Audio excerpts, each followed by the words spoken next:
Alright, what's going on, smart people? How we doing? Welcome back to the worst Magic the Gathering stream. Lovely to have everybody here with me, and what a joy it is for you to have me segue into what a joy it is for us all to have Ghalta Smooth.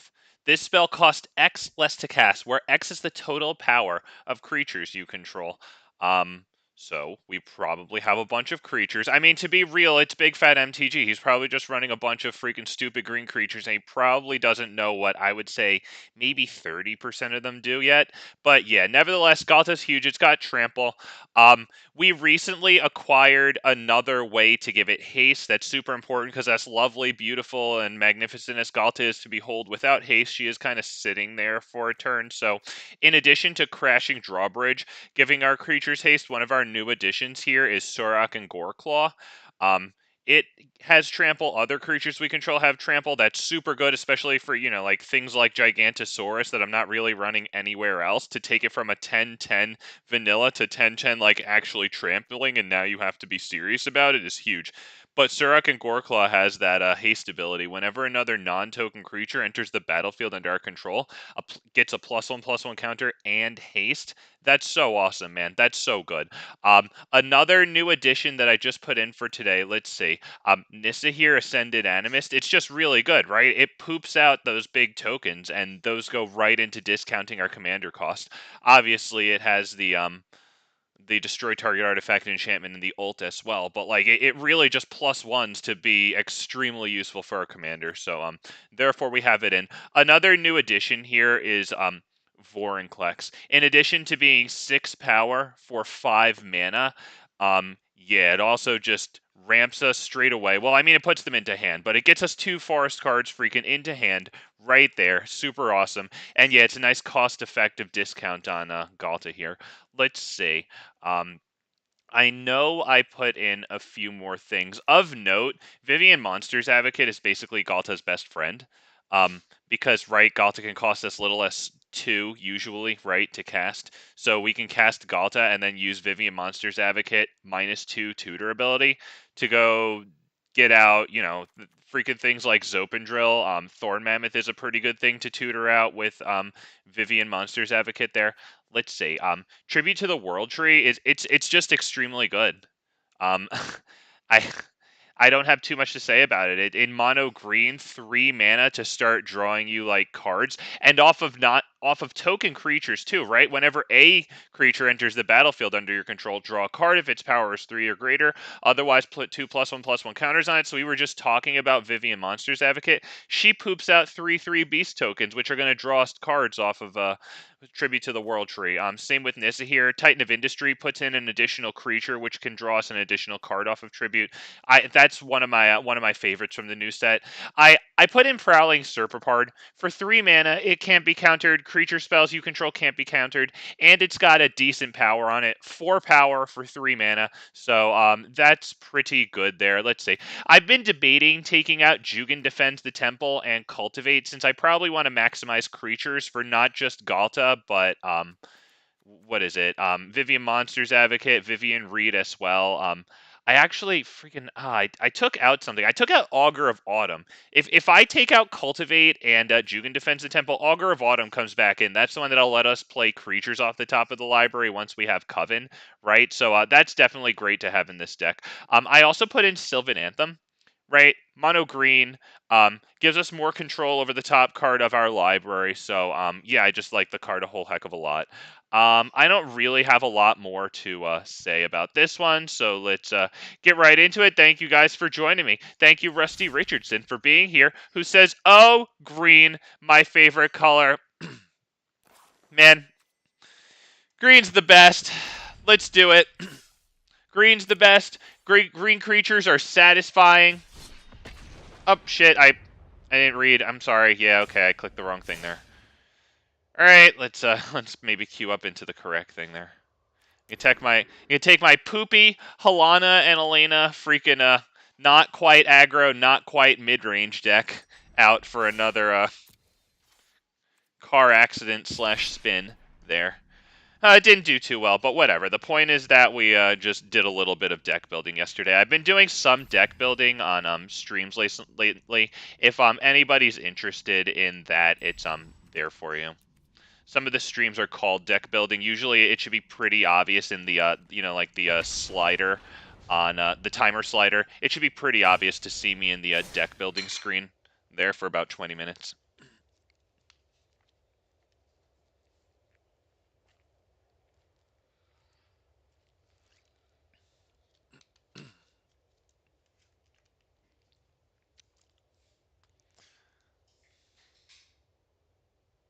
We're currently waiting 20 seconds, guys. It's looking for specifically Atraxa players. The Wizards employees are already in the chat. I'm that big of a deal. And a Pinkerton agent, too. Just because they like being creeps in their personal lives as well. They're not even on duty. They just like being creeps. Wait, really? Wait, really? So I have to sit here and either have the removal for your stupid enchantment or you win immediately with your dumb planeswalkers. I will go until the slightest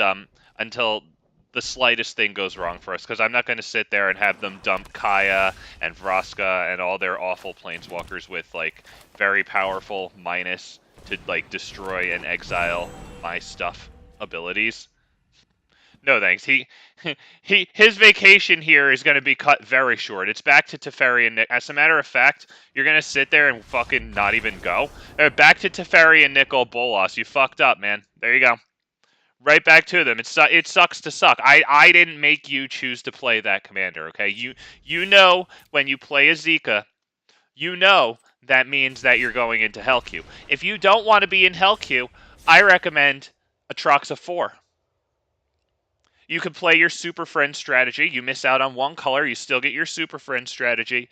And you're deliberately kept out of Hell Queue, so that way Wizards can push rare and mythic wildcards. God, I love running my mouth. I love running my mouth.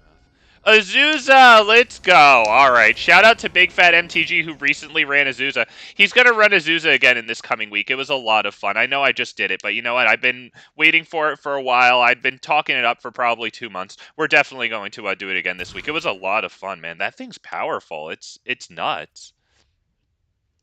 You know, I have a lot of 2-drops. I mean, I did have a 2-drop there, but it was a slow 2-drop.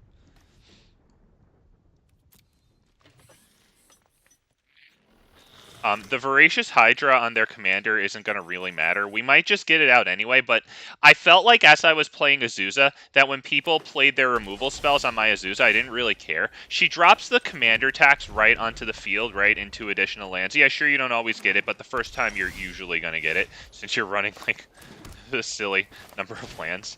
And then, you know, with that 5 mana, you can either play her again and dump, like, up to 3 more lands the next turn, right? Or you start going with things like as big as Elder Gargaroth, you know? Defiler, Vigor. And then they're down a kill spell. That's what I found. So maybe Topiary Stomper, because it has the best chance next turn of getting a decent fight with Sky Shroud Ambush, because it has that nice size to it. Honestly, we kind of have to hope that whatever we bring out, or whatever they bring out, we can deal with either, like, Vivien Reed somehow on it. Voracious Hydra probably isn't going to work.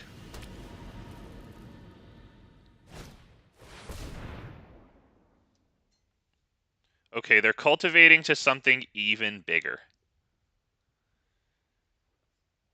So we have a chance here to hit Vivien Reed. Beast Whisperer dies. Alright, so there's something that we can do. This is actually really good. Do we drop this one as the land? We probably should, right? Because we're going to go what? We're going to go Great Henge into Caln the Ambush and then drop this.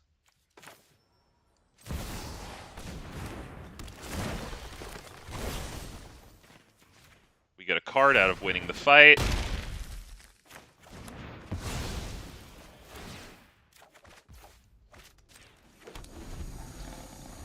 I think it's probably best to get the land down. It adds to Voracious Hydra. Cityscape Leveler, that's really annoying, because that was going to pay for a bigger Voracious Hydra. I mean, Vivien can come in and destroy that. Right? So, should we get rid of it with Vivien Reid? Let me see. 1, 2, 3, 4, 5, 6, 7. Damn it. We're 1 away from being able to go Cemetery Prowler after Vivien Reid destroys it. I think we're still going to go Vivien. I don't want that thing to start attacking. I just can't have it. And sure, they can play it again next time. Would you like to see or they can play it again for its unearth. But then it's actually exiled. God damn, I wish I had 1 more freaking mana so I could Cemetery Prowler it out right now. Damn, we missed one of our land drops. Oh, that hurts, man. Oh, man. I mean, we only missed 1 land drop, but damn, it really hurts that they're going to be able to unearth that if they want to. And I think if they don't want to do that, then we'll have to worry, because what the hell is bigger than that? Come on, please whiff. Please whiff so I can take that out of your graveyard. Fine. The Tarrasque wasn't cast, so it doesn't have haste and the Ward 10. Oh my god. We could get our Tarrasque down to bully their Tarrasque, I guess, but then they would just bring this back and kill our Tarrasque. I'm okay with that, because Vivien Reid lives in that situation. So we're going to go get the 1, 2, 3, 5, 6, 7, 8th land. Damn it, wait, that land isn't going to cut it. Shit, that sucks. Hunter Maze might be good. Carnage Tyrant might be alright too, because they can't kill it with the Tarrasque. Let's see, what am I going to do here? We probably need to get Cemetery Prowler down to kill that thing, or to eat that thing out of their graveyard here. Give ourselves a nice discount on creature spells too while we're at it. 1, 2, 3, 4, so X equals 2, and then double it. That doesn't really do much of anything. We'll just play Ghalta. At least it blocks the Tarrasque. So they can go ahead, attack with their Tarrasque if they want, but we're going to kill it. Unless they have something more. Let's see what this does. Non-basic land, or destroys a non-basic land. That's fine. All right, so none of their lands give like weird hexproof, indestructible, or counters or anything. Okay, they don't have too many cards in hand for this to get really out of control. As a matter of fact, that barely did anything. Ghalta, the Queen. Hail the freaking Queen, boys and girls. We now have a foothold. Let's not screw this up. Land? Probably land, right? At this point, we're going to do this. We're going to drop our own Tarrasque. Oh, yeah. Shit, I should have done Gala Greeters first. My bad. Okay, I screwed up. Yep. That. Yeah, we were just going to have the Tarrasque fight their Cultivator Colossus.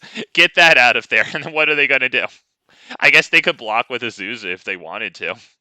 But, you know, they're still taking massive damage from Ghalta.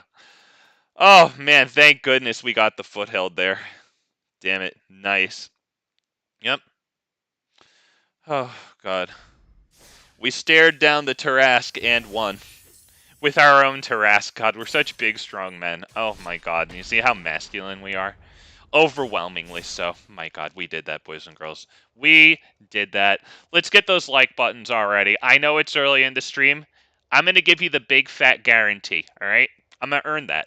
That's your big fat guarantee. You like that? Branding. A little bit of branding there. Just shut my fucking mouth. Jesus Christ.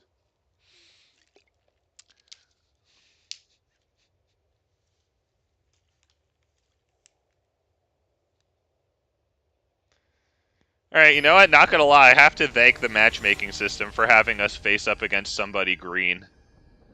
Alright, there you go. There you go. Now we pay our fun tax. I don't think so. Fine. We got to get the forest for this, but then we're good. I do like Sylvan Anthem into that. I'm going to be real with you. I see a Trox and I don't give a fuck.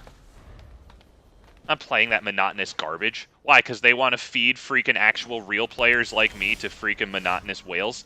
No, thank you. At the slightest difficulty, I'm going to leave because my intent is to give them non-satisfying a game as possible.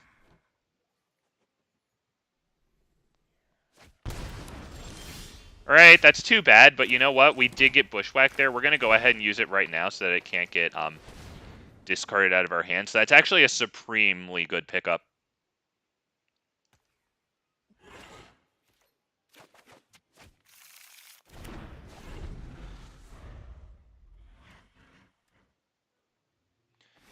Vivien Arcbow Ranger still doesn't put freaking creatures on the field, but, like, it is something, you know? So I think we probably start... do we start with her? Honestly, we might need the Scry, because we're probably going to want to get a land here, I would say. Yeah, we can't use that, as nice as it is.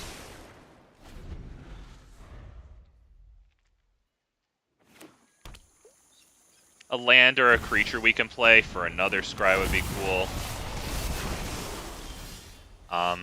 This enters with 4. I guess we'll just Kogla this, right? Alright, let's do that. There you go. Get a nice Scry really fast. Yeah, we can take that, I think. Because that gives us Thorn Mammoth next turn.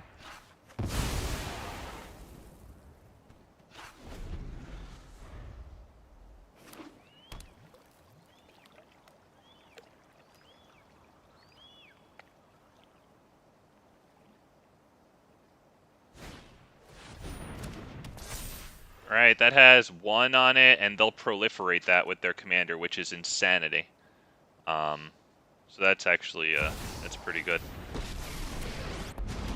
That gives -2, -1 until the end of turn. Happy to help, but I'm taking the credit when we win. Alright. Soon you'll be left with nothing. My heart beats in unison with the wild. Just go ahead and attack that. So that's how it is. Okay, hopefully they don't get a... Wait, they don't need the land drop. They'd be able to use this to pay for their commander anyway. That's if that gets proliferated, that's ugly. Yeah, let's just leave. Alright, they got Genesis Ultimatum. We will not even let them sit through their cards. That's fun. Once again, the whole purpose is to minimize their satisfaction. I want them to not have fun. It's not that I don't want them to have fun. I want them to have not fun.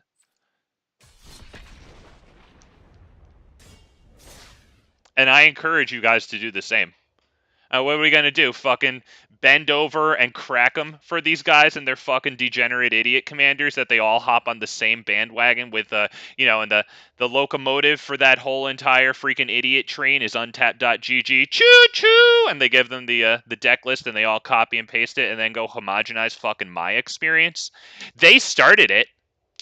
I'm responding in kind. I'm not an ass. Well, I am an asshole. However, I think this is the right place for me to be an asshole. It is morally sound assholery is what it is. Like stealing from Walmart. Not that anyone should do that, but if they did, like, I wouldn't be mad at them because it's like, oh, fuck Walmart. Like, okay, I wouldn't like if you stole from a mom and pop store, but like they're like huge wage thieves. Like, yeah, steal back from them. Fuck them. I feel like it's like that. They're fun thieves, and I'm just stealing back from the fun thief.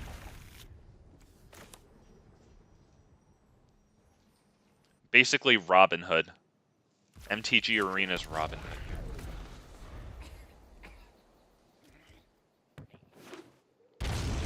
Right, we get Explore. We would really like a 3rd source of green in a land. Beautiful. That gets us Tribute to the World Tree.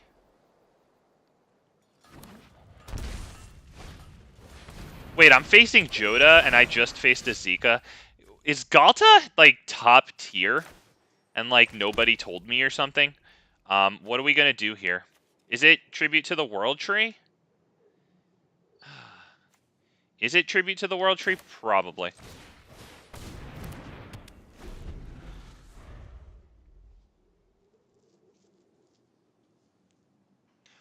If they tap that Paradise Druid, we're fighting it. We should probably fight Selvala, to be honest. Okay, so that's a pretty easy one to do there. So X equals 2. It'll enter with extra +1/+1 counters because of the tribute to the World Tree. We'll make that trigger resolve first, and then it will fight Selvala and win. Let's see, hang on. Yep, this resolves first. Okay, good. So fight this.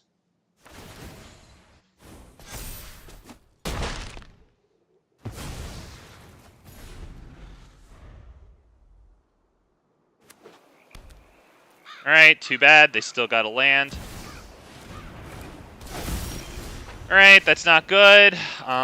Let's see if we can do anything really here. Do we start with this one? 1, 2, 3? No, it doesn't really matter, I don't think. So just that.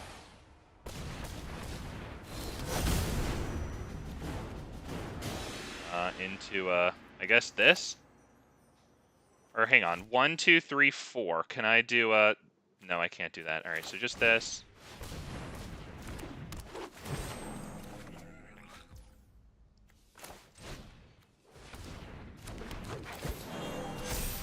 Alright, we have to get incredibly lucky that they don't get, like, anything wild and crazy next turn. Because we need to be able to use Thorn Mammoth to kill their stuff. We'll be able to go Thorn Mammoth, Crashing Drawbridge, and then Ghalta. So, hopefully this is something like the Celestis. Alright, that's going to make things difficult with Thorn Mammoth. We should be able to kill 2 of their things, though, because Thorn Mammoth is going to come in. Oh, shit, it's not going to receive the counters from this shit, right? It's going to draw the card. Okay, it's not going to receive counters, so it will not be able to kill anything. Unless if I get Heraldic Banner first, I guess, then it can kill 1 thing, and that's just not really worth it. So let's just leave. We're not going to sit here and actually let them, yeah, right back to Nickel Bowl us, dude. No, thank you. Is Ghalta Hell Tier? Because if Ghalta's Hell Tier, I'm not even kidding you guys. Like, just like Halan and Elena, like, I'm going to stop playing it. I'm sorry. Like, I know Halan and Elena is great, and I love seeing them whenever I draw them. Hell, they're even still in Standard still, and I love putting them in those decks. But, like, if Ghalta's gonna have me facing these Hell Tier idiots, like, nah. Nah, that will not happen here, and unless if I'm facing you guys in the friendly brawls.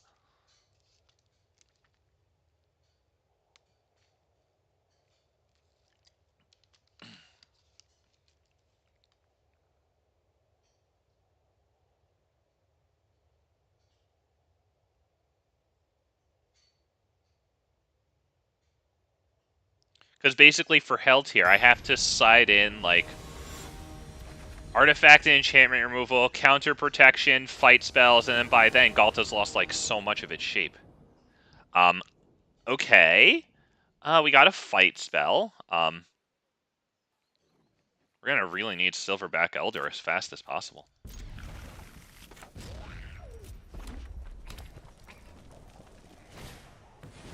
Oh boy, yeah, that one's gonna have to get killed. That's a very good goblin. Do you want to sacrifice it to add a mountain?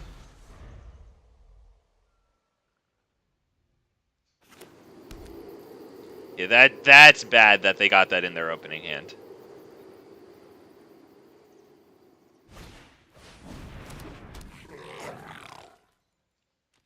Yep, that sacrifices to deal 2 damage to any target, so the Caryatid is kind of sad about that.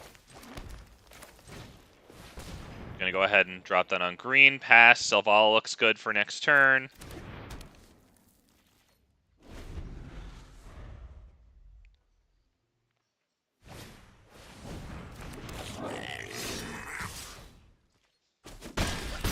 Okay. If Selvala lives, that's pretty much insanity.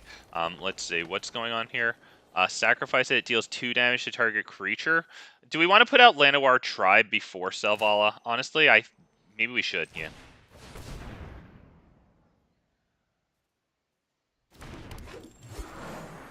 Because they have 2 sources of 2 damage apiece on their field. The center one and the one on the right. I don't want to hover over them. Tell them where my mind is. So hopefully they focus on doing their own things instead of destroying my guy here. It would be a miracle if it made it through the turn, though.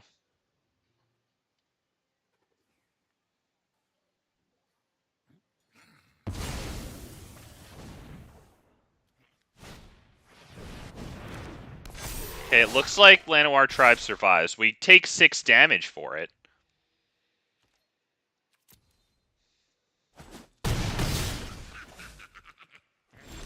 That would be Silverback Elder fighting this.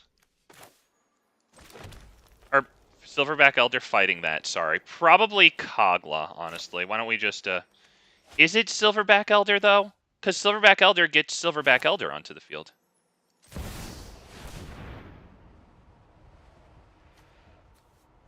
And we have to fight the, this Lord here. We'll draw a card for that. They can sacrifice right now to kill Cold Steel Heart.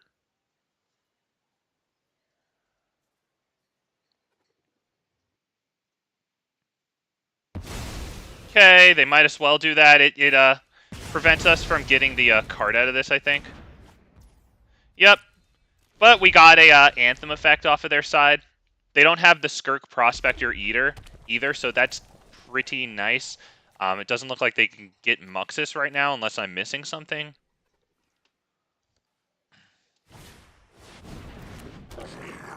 Hey, what is that? Oh, shit, Krenko. Okay. Well, it looks like Kogla has his work cut out for him. Kogla will also fetch us a land, I suppose. Oh, brother. That's really good. So do we go Kogla? Yeah, Kogla. Land.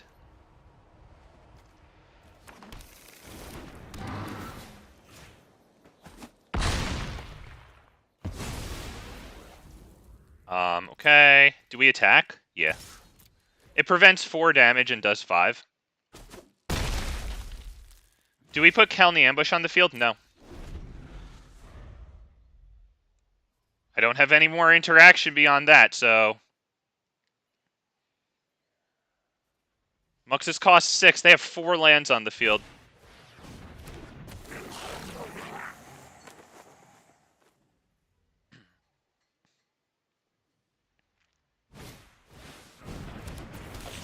Okay, this not cycled. Alright. We're going to start with Selvala so that when we drop Ghalta, we can draw a card.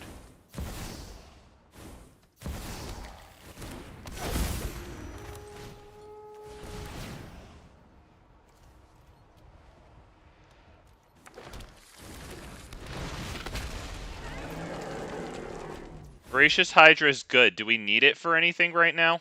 No, we could really just hold it, I guess. Alright, let's go ahead and attack.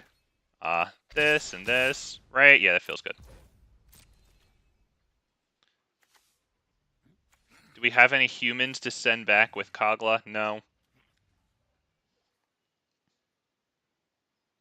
That's because of Kogla's indestructible ability, just so that we're all on the same page.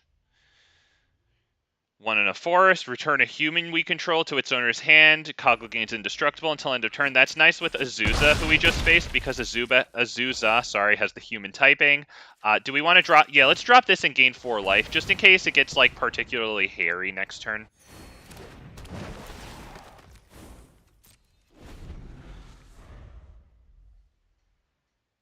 Selvala's going to tap to add 12 mana, so net gain of 11. +1/+1 and have haste. Okay, so the 4 life was a decent idea there. Looks like they suicide attack and then concede. Okay. Oh, there you go. He holds his head up high. There you go. Oh, man, dude got mana screwed. I mean, I don't know how many lands behind he really was, because we were using Silverback Elder a lot for that. The miracle was that we got Llanowar Tribe to stick. I feel like this game would have lasted a little longer if... Jesus Christ, thank goodness. Because that was at a time when he had this and this on the field. We dropped Llanowar Tribe into that. Now, it would have costed him 2 colorless and losing both of these creatures. But, I mean, nevertheless, you know, the thing taps for 3 green. Wow. Oh, it got us Silverback Elder, man. Silverback Elder into a fight on their Anthem effect. Yes. That was huge. Silverback is just so good. Yeah. Rusty, I don't know if you saw it, but at the end of one of our streams recently, I built a little deck. It featured like 4 Fable of the Mirror Breakers, 4 Tyrannix Rexes. That was basically the core strategy to it. But it also had 2 Silverback Elders and 2 of that new Ortheon card. The one that has the 2 activated abilities. The cheap one taps and it makes 1 copy of another target creature. And then the expensive ability that costs like 6 and 3 mountains and tapping it makes 5 copies of a target creature. So we made 5 copies of a Silverback Elder, and then we like casted a creature spell. We destroyed a bunch of soldier tokens that some guy had made with his with that soldier freaking one that like makes it so that your opponent can't cast spells or whatever during your turn. It puts in so many freaking soldiers. Oh wait, am I actually facing fucking Liliana here? Yeah, goodbye. Jesus Christ, they're really taking a shit on the overall like enjoyment factor of this format. But then I mean, you go onto the Magic Arena subreddit and you read around the fucking losers and the fedoras there, and it kind of makes sense that they're just pandering to their customers.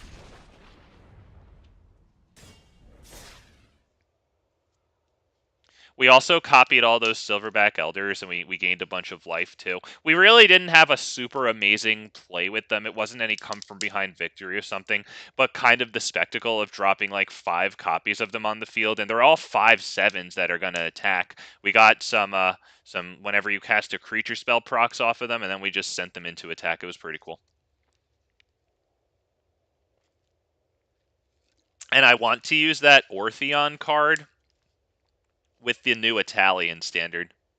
And I want to make 5 copies of Itali.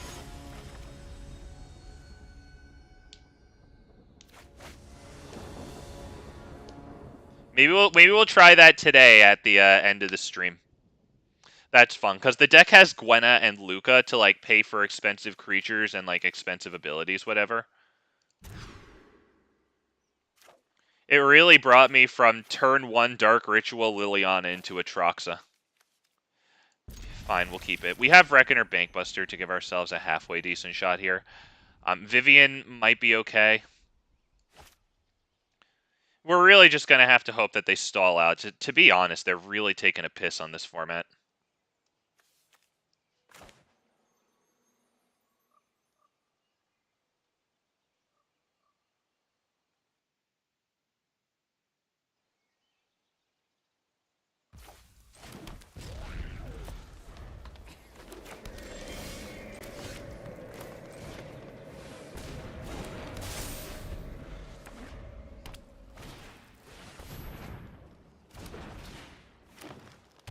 Okay, unfortunately they actually got the land there. We will go ahead and drop this. If that can live, big if, but if it does live, and we top deck the land, one of the Viviens would be pretty nice. Oh, nice, stained glass style, so we can say one good thing about this idiot. That's unfortunate. Alright, well, if we get the land here, we don't. We might as well concede, to be perfectly honest. We're pretty much only wasting our own time here. That is very nice, though.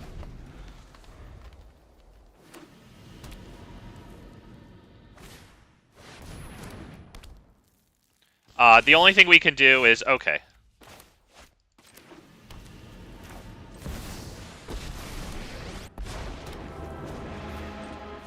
How this thing goes is up to you. Draw and fire. Okay. Yeah, we had to have an answer for the Mirari's Wake. Alright. Alright, at least we had the answer for that thing. Jesus. Carnage Tyrant is cool. To be honest, we don't have the mana for it. It's very cool, though. But we might have to go Beast Whisperer into Elvish Mystic. Let's drop this just in case of Make Disappear. I wanted to do this just for the card. Yeah, we could probably do this. Crew, using these two, and then we'll swing in at, Kiora there. It won't kill it. They're still gonna get Atraxa.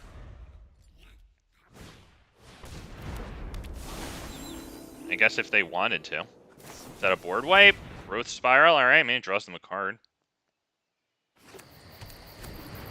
They have 1 card in hand. I love to make a splash.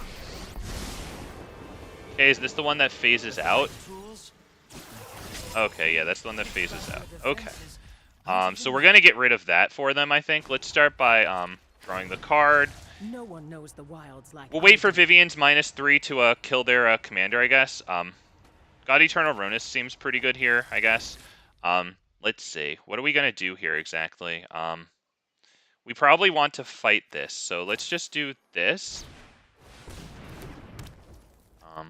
This. Let's see. What's Kiora at? 1. Okay. So then we'll do this. Go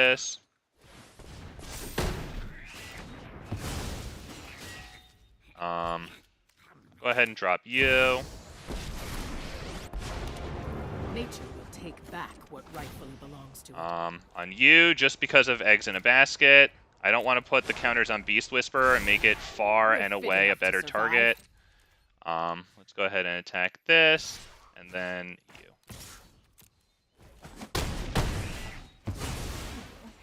Sure belly flopped.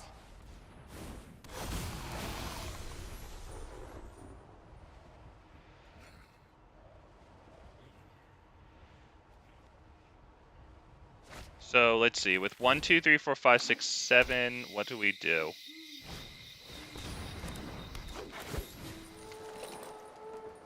That's not too bad. Leyline Binding is good, but they'll have to kill...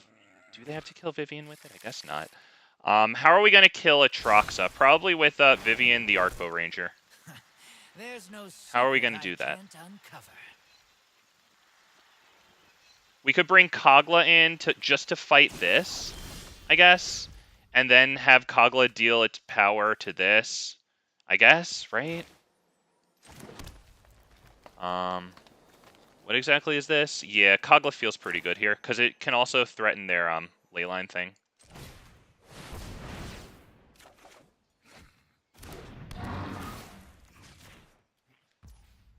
I just don't want to lose Kogla, since it threatens artifacts and enchantments.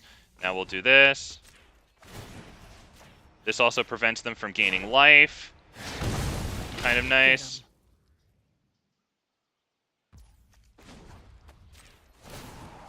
You can't stop nature. Okay, fine. Rhonas the Indomitable honestly was decent there too. Why don't we go ahead and crew this? Using Kogla here. Alright, and do we want to play Ghalta now? At the end of the turn, sure. Let's attack 1, 2 at you. 1, 2 at you.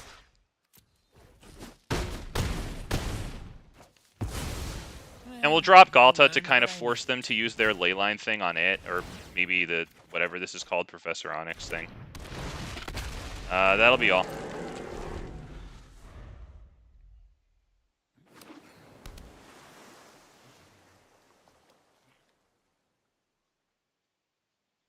What exactly does this do? Each opponent sacrifices a creature with the greatest power. Perfect, yeah, because Ghalta is going to be very easy to cast and recast. Ghalta can cost like 2 all freaking game if you have enough power on the field.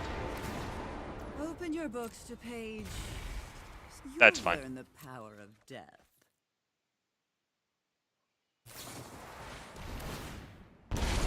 Okay, they despark it. That's good.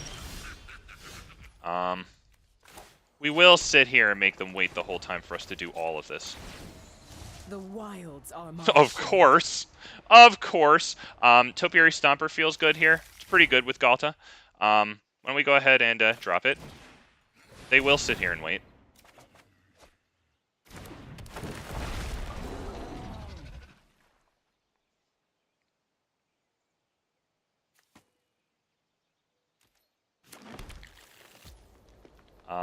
Vivien, I like Vivien a lot.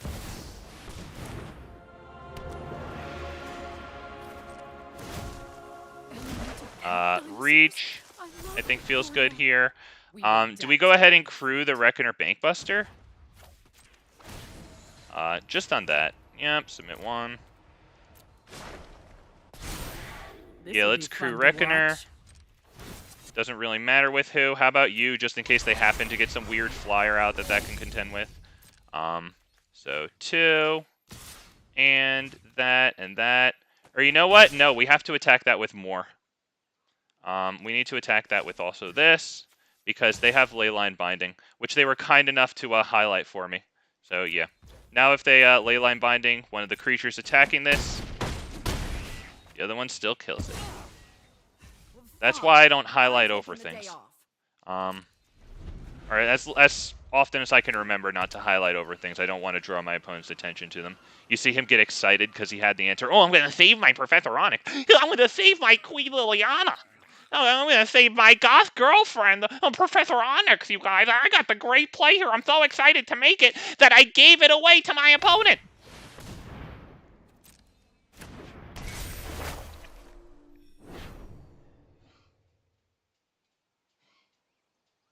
He's not sure, because Vivien Monsters Advocate is also really good.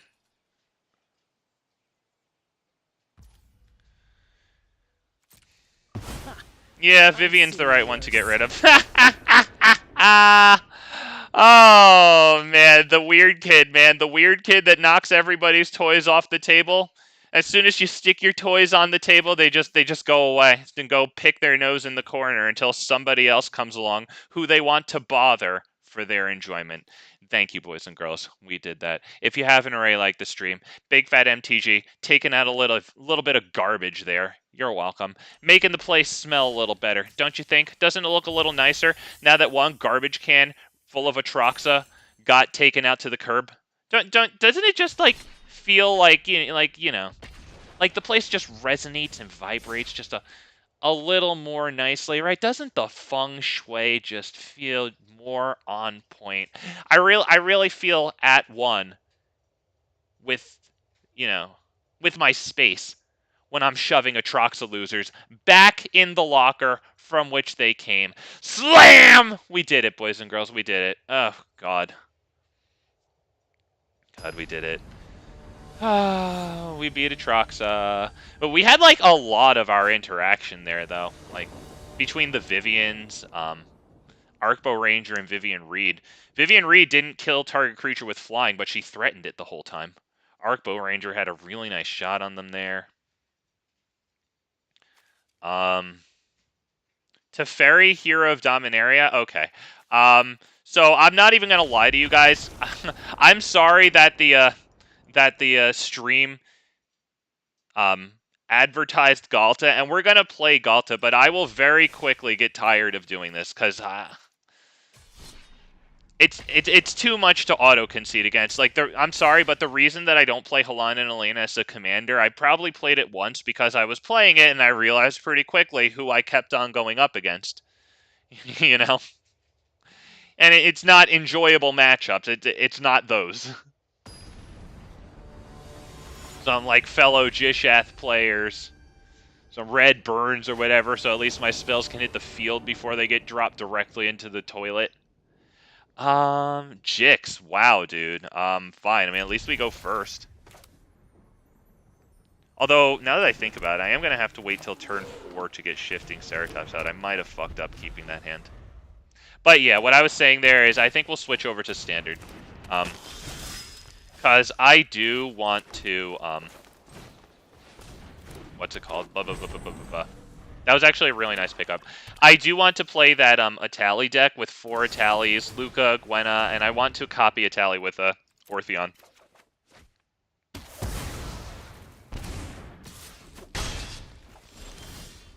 Okay, Topiary Stomper's huge because next turn we can fight it against Jix. So those top decks were actually kind of nuts. As a matter of fact, if they don't kill Topiary Stomper, we can go the Great Henge and then tap it for Sky Shroud Ambush on their commander. That's huge. Yeah, that's huge.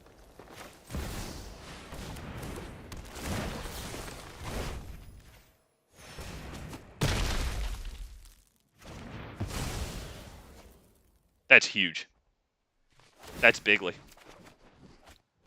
Beautiful. We have a land, so we can drop this as a creature just to get the draw of the Great Henge.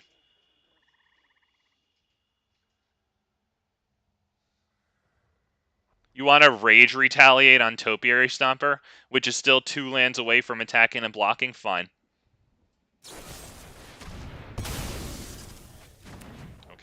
They'll swing for 1. We're still winning.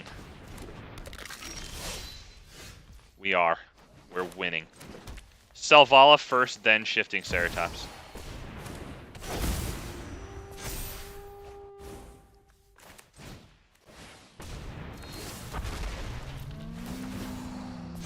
Extra draw out of Selvala. Yeah. Do we want to attack? Nah, let's block.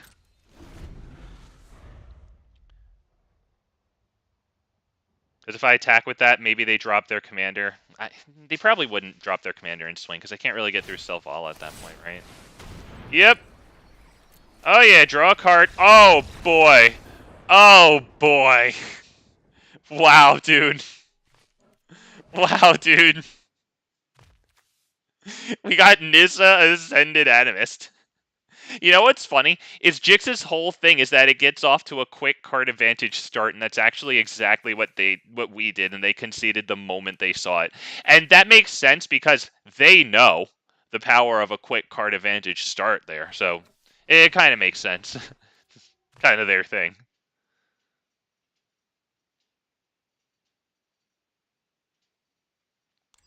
Wow.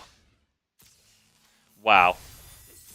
Topiary Stomper living so that we could go Great Henge into Sky Shroud Ambush was huge. Dude, I didn't deserve to win those games. Those top decks gave it to me. Wow. Wow. Sure, we didn't do anything with Elvish Mystic, but it presented enough of a threat in being, you know, a payoff into who knows what. They certainly didn't. That they had to invest 2 mana into killing it when they probably wanted to get more creatures onto the field. I'd say the guy won without really doing much of anything.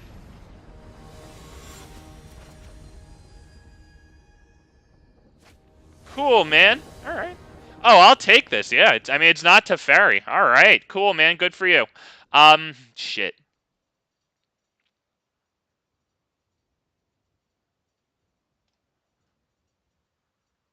We could try this.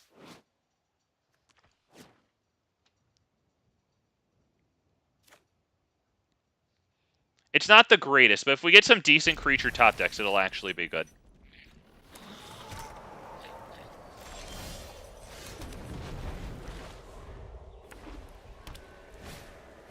If I had a wave, I would give him a nice wave there.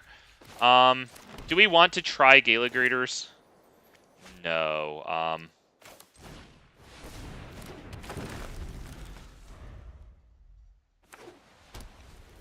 I want to be insured a little more of the land next turn. Okay. We did not get the land. That is not good. How are we doing this? Signet into Gala Greeters, I guess.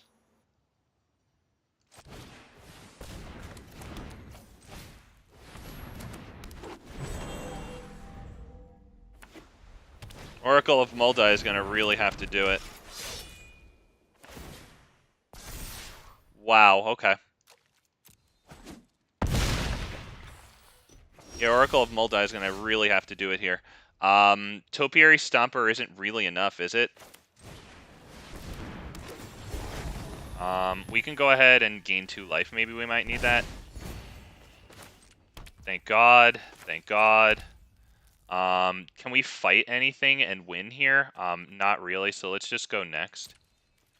No attacks.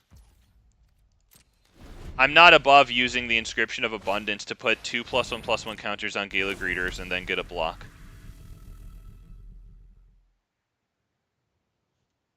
Does this give +1/+1 for each? Or damn it, that sucks.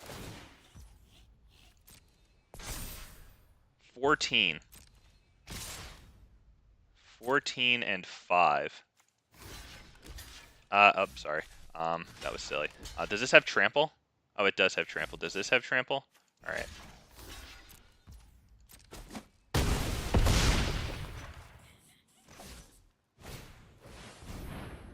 Yeah, resolve.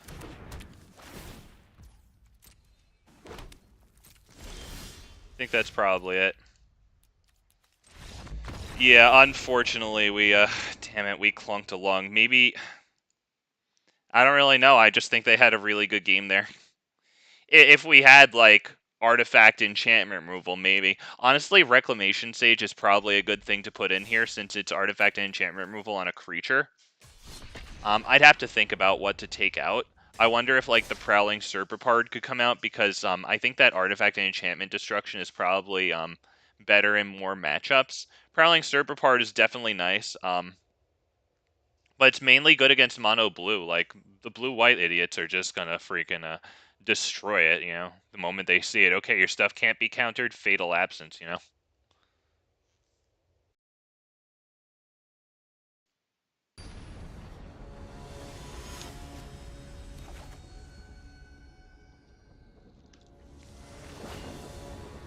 Vorinclex, there you go. Good for you, man. Vorinclex got some new goodies recently, and I played a bunch of them yesterday on stream. Pretty fun. We got that new Cami dork, the 1/1 with, like, you know, if you would put one or more +1/+1 counters, you put that many +1 instead, and it also taps tad mana equal to its power. We got that up pretty high, and then we swung for a nice turn the next turn. Got a bunch of stuff on the field. Also got, like, the Ozolith, that's pretty cool. Is it Gala Greeters, or is it, it's Signet, probably. So that way next turn with 4 mana, we can do Gala Greeters into Caryatid.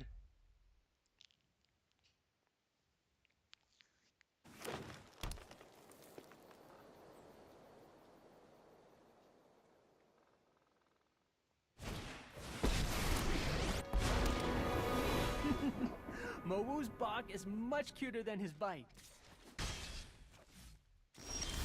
Okay. Alright. I mean, we could drop Selvala. Because then the turn after, what would we do? Silverback Elder and then not be able to bring down Selvala? Yeah, just Gala Greeters then.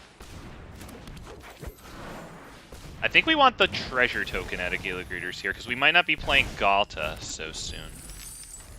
1, 2, 3, 4, 5, 6, 7, 8. So next turn, it looks like we'll be able to do Silverback Elder, and then once this can tap for 2 mana, since we'll control a creature with power 4 or greater, then we'll have enough to hit Selvala. We can't do Selvala into this, unfortunately, because of how that one works. But, you know, the Silverback Elder proc is still nice.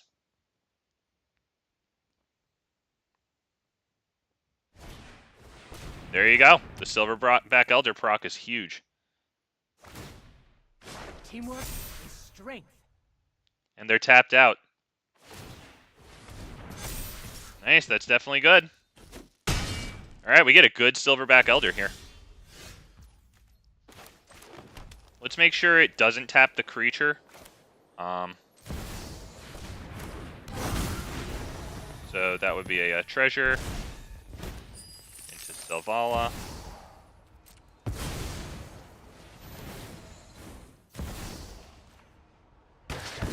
Phenomenal kill there. Yeah, the Ozolith, the new Ozolith, really cool. Put the counter on it. Sorry it went down like that. We're going to go ahead and get that while we can. That's really nice. It takes away 2 +1/+1 counters from them. And that ability to spread mana abilities there. Really nice, because they just lost this as a mana producer. Maybe that prevents them dropping Vorinclex here. Vorinclex, who would then trigger this thing to get bigger.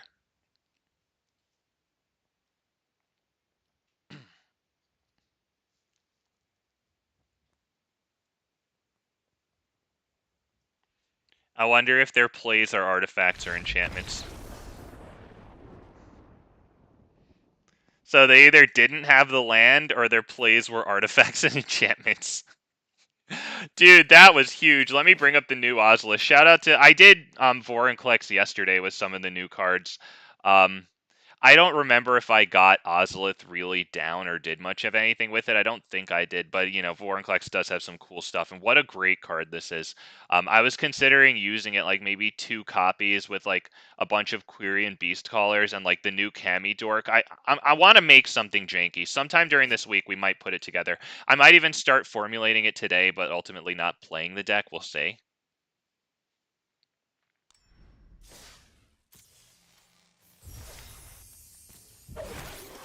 I think I wouldn't really mind filling out the playset of Quirion Beastcallers at this point.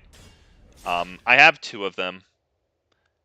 2 more isn't bad. You know, I get them until, you know, next September in Standard. It's a really cool card. With the +1/+1 counters enhancers, they're feeling pretty good. I think they might be really good in a deck with, like, Kami of the West Tree because it gives modified creatures trample.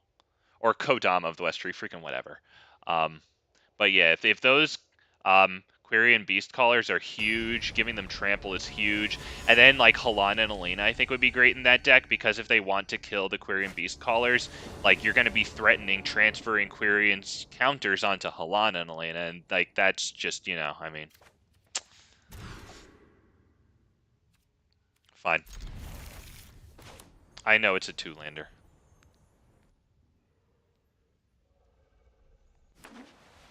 Got a dork. We're hoping for the best with the dork. Okay, thank goodness we got that. That's beautiful. If we didn't get that, I would have debated dropping Reckoner Bankbuster. Okay, beautiful. We can call, or we can drop Oracle. Beautiful. We have a fight for their commander. It's taking them a moment to hit Samurai or Human. I wonder how... Or Samurai or Warrior, I guess. Human, they pick. Okay, very well. We'll probably want to drop the Oracle here. Oh, God. Wow, and another one on top. Beautiful. So that gives us access to 1, 2, 3, 4, 5, and then hopefully 6 if the Druid lives there. What will we do with that?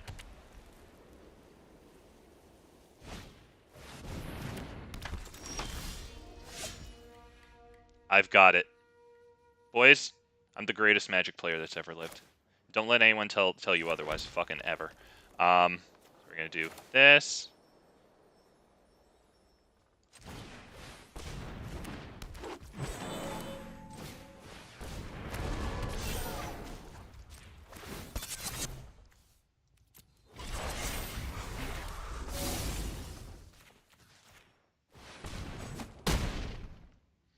Did it with my eyes closed, too.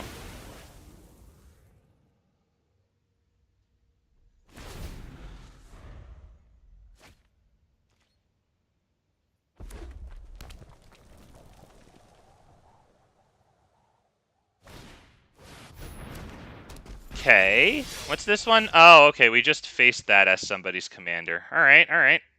Is it Sylvan Anthem? No, you know what? It has to be God Eternal Rhonas, and then this will tap for 2, and then we can drop Sylvan Anthem. That's the only way to get both of them down. So let's do it. Do we want to do that? Honestly, I do, because this is going to reduce Ghalta's cost by a lot. Do we want the +1/+1 counter? Because the treasure token would help pay for the Tarrasque, and the Tarrasque is, like, brutal. Honestly, maybe I should have dropped, do we want to attack with both of these? Because they are 5s. Do we want to attack with that? Not the Oracle of Moldiah. Oracle's too good.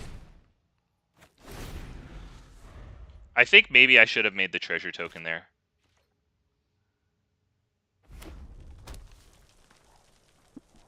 Because, I mean, the Tarrasque is just going to fucking bully them. Let's see if this is a board wipe. Yep, we're going to block. Our guy is a Death Toucher, and he has that ability to come back. Okay, so we just wind up saving 6 damage. They still get the swing in.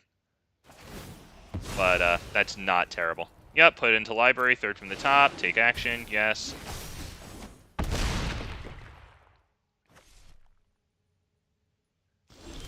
Alright, that was definitely good, but let's see what we get off the top. Not really good enough there. With this, we can go 1, 2, 3, 4, 5, and then Ghalta. I kind of like that, I think. Do we want Vivien Monsters Advocate on the top? Because, I mean, it's a very good card. Shit, I already ruined my chance, actually. We're gonna do that first. Whatever. Looks like God Eternal Rhonas goes bye-bye, to be honest. But we get a reshuffle, so maybe we get a land off the top. Maybe not. Let's put that away. We don't really need that. Okay. Drop 1, 2.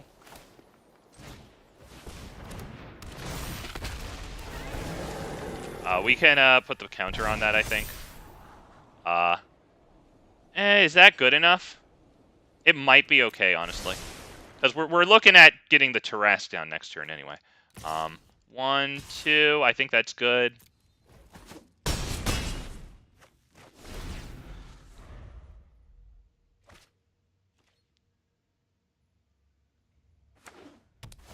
Let's see if they drop their commander here and go for the double combat phase here. They have 1 red. What are they going to do with that? We're obviously blocking that thing with Ghalta. And you know what? We're blocking it with Vorinclex too.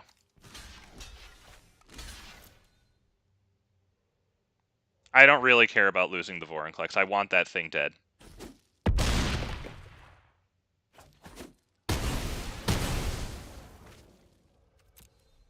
Yep, our commander, which is still costing 2, is here. This might get the concession right here. Because, I mean, that's game, right?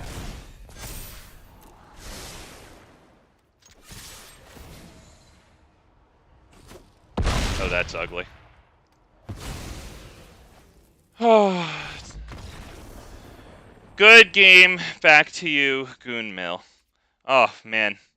I guess he didn't have anything better because dropping his commander there for the double combat phase. I mean, obviously he had a pretty nice attacker with Embercleave, but I mean, we did double block it with Vorinclex and Ghalta there. And for the record, just for your own play, if you already know it, that's fine. But you see how they killed Ghalta there, our commander? Like, sure, that got the bigger thing off the field, but like, we're just going to cast it for like 2 freaking green. We have another guaranteed, you know, Sylvan Anthem scry out of it, another Gala Greeter trigger there. And then all the while, they didn't take this and its ability to flip over off of the field. So I think that this guy may have been prioritizing, oh, kill their commander. It's the thing that their deck revolves around a little too hard there. In my opinion, Vorinclex was honestly much better to kill there. Although it is much smaller than Ghalta, but then again, like, you know, it's going to transform, and who the hell knows what we're going to get on the field. Up to 2 creatures, right? Can't you bring in up to 2 creatures from amongst the milled cards? I could add up to way more than Ghalta. Could also add up to Diddly Squat. Chandra, dressed to kill. Cool, man. Cool. That's... Fine. Fine. If we can get into Gigantosaurus and Vivien, that might be okay. It's going to be slow getting there. Yeah, they can get their commander down next turn if they want to sacrifice Goldhound. I'm assuming they might. Goldhound is pretty cool. It's like the only red mana dork that I run. I don't know if there are any other, besides like the, you know, Chandra's Ember Cat or something. But yeah, I run this in Raga Draga because it's really nice that it has Menace and First Strike, and then Raga Draga gives it +2/+2. So that's actually considerable on the field.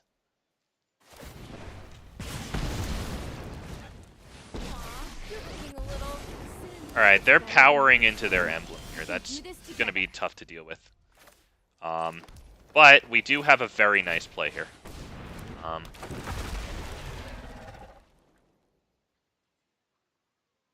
So we get the land, but even more important than the land is that we get the Reckoner Bankbuster swing here. That's actually huge.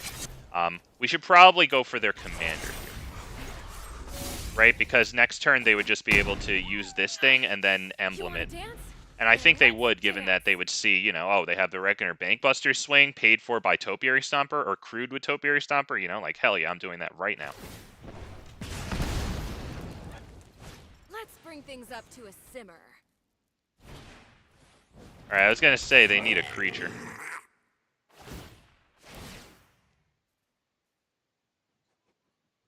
You're not going to do that, buddy, right? I can't believe Mother Ludi gave us homework. Beautiful. Beautiful, beautiful, beautiful. That would probably be Vivien Monsters Advocate, right? It could be Vorinclex, honestly. Vorinclex is good. This is pretty good. Vorinclex gets us the cards in hand, though, the forest in hand. We don't have any forest, so it kind of feels alright. So those top decks wound up Working out pretty well for us. We will crew this. It will be using Topiary Stomper so we can maintain an actual blocker here. And they will block this. We're going right at their commander. But it's pretty awesome that we get them to lose Skirk Prospector, because that thing's, like, so good. Okay.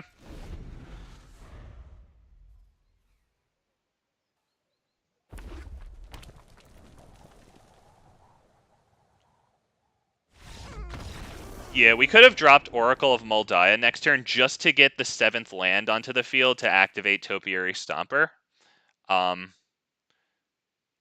We could have also just dropped the land and then Kogla fought whatever the heck creature they brought down and then just cleaned house with these guys.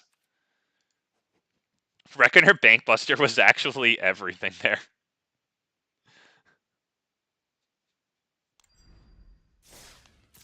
We didn't even get started, but the writing was already on the wall. Dude, it was just all freaking Reckoner Bankbuster, man.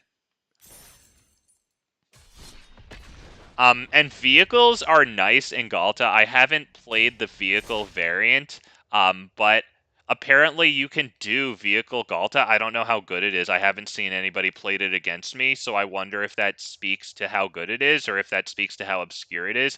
But you just crew all your vehicles using all your other vehicles, right? And then you make a whole bunch of creatures with a whole bunch of power for, you know, relatively little mana relatively early on because of how the vehicles are costed. You probably want cheaper vehicles. And then, yeah, you just bring out Ghalta. I would imagine the more haste in that deck, the better. So, like, maybe Ulvenwald Deity, however expensive it might be good to have in there. Surrak and Goreclaw is good. I have the Crashing Drawbridge in here, even though it has 0 power, just because it's a cheap source of haste, like, for, you know, colorless. I could also have the, what's it called? The Swiftfoot Boots. We go first. Do we want this? We have 3 lands in Reckoner Bank. Honestly, we can take this. I think that's probably, what? Lair of the Hydra, Shaper Sanctuary. Do we go straight into Reckoner Bankbuster, or do we drop Kalni Ambush? I think straight into Reckoner Bankbuster. Although with that, I think we go straight into that. So now, arguably, Kalni Ambush was better to get down first, but, you know, like, the Shaper Sanctuary is still good. That's beautiful. Do we want to drop that now? Toski isn't going to do too much now, right? So maybe we drop this. Drop Reckoner Bankbuster. And then attack. Because I'm setting up for Vorinclex next turn. If I had just topped out for Toski, I wouldn't even gotten the card, and then they dropped the Geist. This. That's probably Vorinclex, because it has reach. So they're probably just going to, like, destroy it. But at least we have Shaper Sanctuary, and it'll get us 2 forests.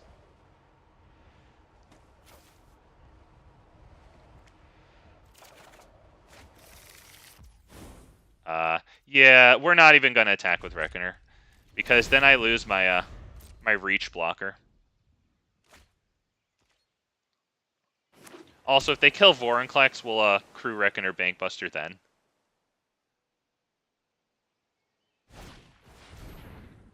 Tap target creature and opponent controls. All right, well, we get a thing out of Shaper Sanctuary.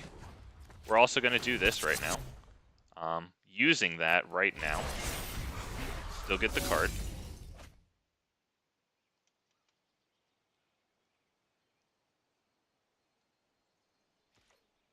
They get the attack, though, unfortunately. But they didn't, you know, they didn't kill Vorinclex. That's something.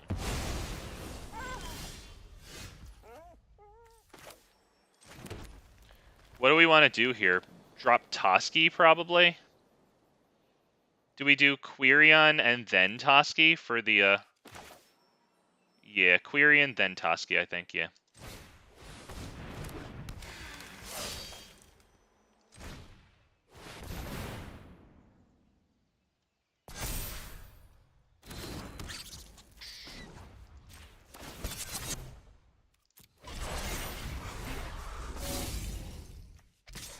Should we attack with Vorinclex?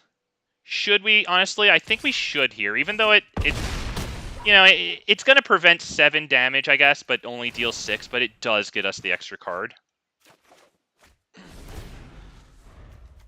And, it puts us in a more competitive spot, life totals wise.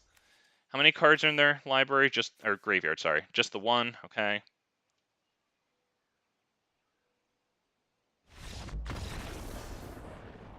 Oh, wow. We got some pretty nice anti-counter, or, well, I shouldn't say nice anti-counters. Yeah, Toski is anti-counters, but, anti-destroying our stuff is what I mean. Yeah, Shaper's Sanctuary, Toski there can't be countered and indestructible. Not freaking bad. Hell, we even got Vorinclex with Reach there, which didn't really come into play. I guess it did, though. It made them play this, but no, it didn't. We didn't actually prevent damage with it. Still, it put Forest in our hand. Crude Reckoner. Didn't matter that Reckoner saved us 3 life, but whatever. Still did. That was pretty nice. Woof! Alright. Doing okay there, boys and girls. If you have an array like the stream, you know what? Big Fat MTG shouldn't have said it then, because people are going to be skipping through this part. Alright, let me wait until the game starts, because then when people stop skipping through, I'm gonna try to say it there. Get more of them. So I take that back. I'll mean it in a moment.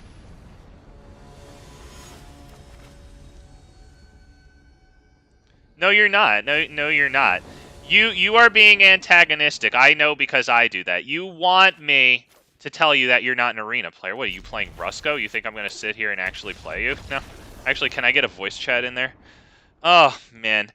If you have an array like the stream, people, Big Fat MTG, oh, we just beat the Geist of St. Traft. We auto-conceded against Rusco because we're freaking smart people here. Remember, we want them to have the least satisfaction that we possibly can having them play Rusco. So we don't even let them cast a spell. We just concede against them. It doesn't matter if I do it, but if we can spread the message, then it will matter, okay? It'll matter that we do it. God. Imagine calling yourself MTG Arena player and then playing Rusco. Like, I mean, you could call yourself, like, MTG Arena NPC, you know what I mean? Like, MTG Arena villain, MTG Arena drooling freaking idiot knuckle-dragging troll. There's all sorts of things you could call yourself, you know?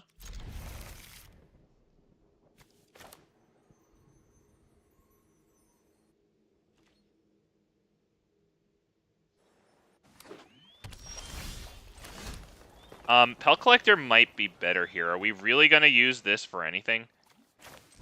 Just drop it anyway.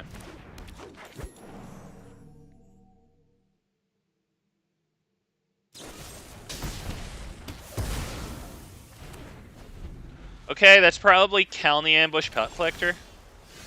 That's very good there. Still go Calny Ambush, Pelt Collector, boom, nice.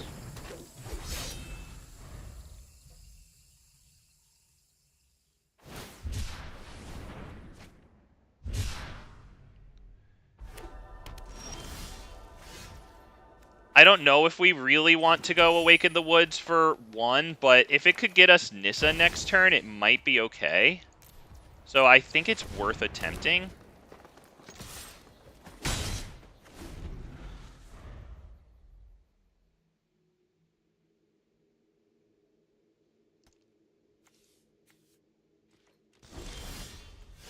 Oh, he didn't get anything good there. Alright, fuck him.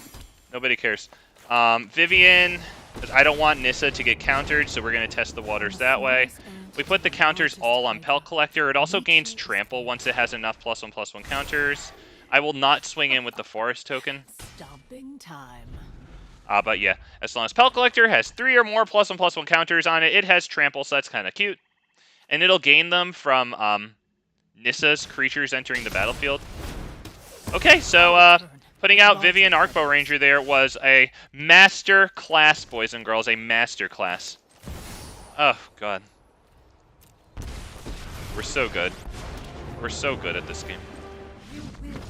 We're so good. Oh, God. We're so good. Oh, my God, we did that, boys and girls. If you have an array like the stream. We dropped a deuce on Rafine. And that's rare for me, because Vivien always beats me over the head, man. Because they've got like at least first strike and usually flying on all their creatures, and they just make them big so quickly. So yeah, Vivien aggro is always cutting me off at the knees and going under me, so like I say that with all the respect in the world. But we did drop a deuce on them. It was actually pretty nice. With the ever-increasingly large Nissa tokens, they were going to make Pelt Collector ever-increasingly large, too. You can do that in Standard now, of course, with Evolving Adaptive.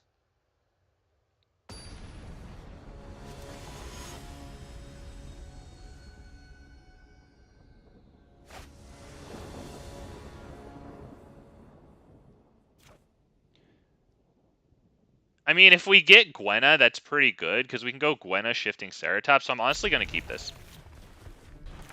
Even though we have 2 lands and not ramp. Like, if I can get that 3rd land for Gwenna...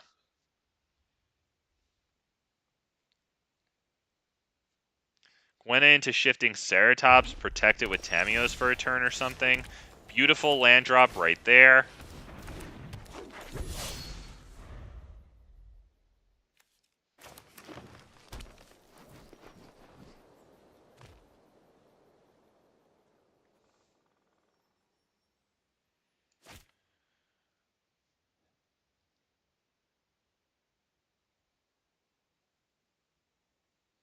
Alright, looks like we've got ourselves a dilemma on turn 2. Hey, not bad, okay. So he's debating killing that, alright. He's using it to filter 1 card, okay. Okay, hey, yeah, Explorer's great there. Next turn we can get Gwenna down if we can get a land here, and we don't. Yeah, but I was going to say we could not only get Gwenna down, but protect it with Tamiyo's safekeeping, because that's what I want to do. I'm about to go Quirion Beastcaller and protect that. Oh, Cabaret Rebels, that's pretty brutal. Alright, Bushwhack is interesting. We can do Quirion Beastcaller, Bushwhack for the land, drop it, have Tamiyo's safekeeping.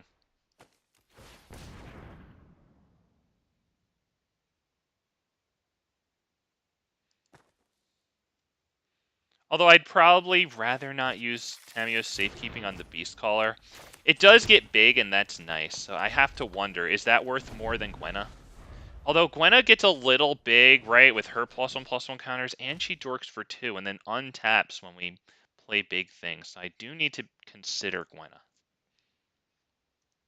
Scavenging Ooze is going to be really nice to take away Klothys procs from them, right? We could just steal whatever Klothys wants to eat. They already have a creature in a graveyard, so that's a counter right there. Alright, they got that thing.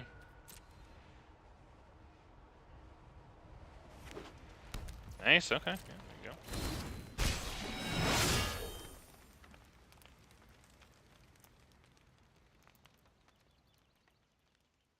That Cabaret Revels is going to be brutal.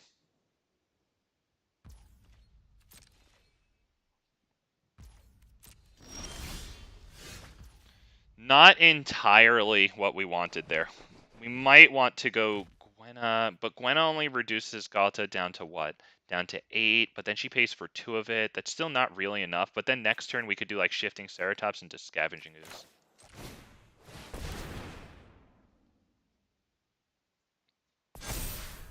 Alright, we'll just attack and pass turn.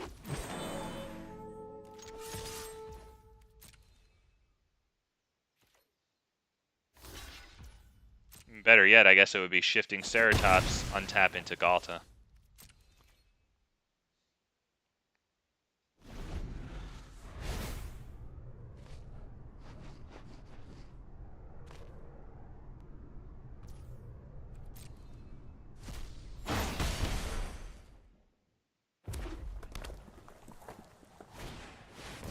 Storm's Wrath, alright.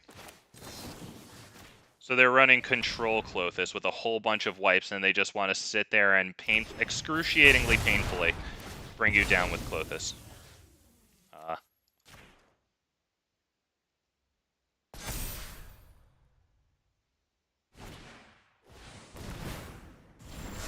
Okay, they can bring out like a dork with that, I guess. And something.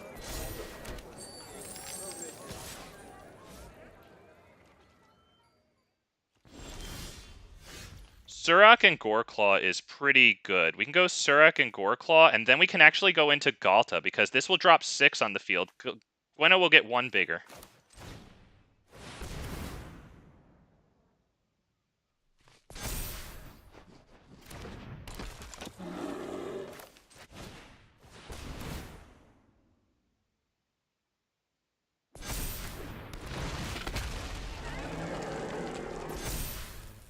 Okay, and why don't we attack with Ghalta?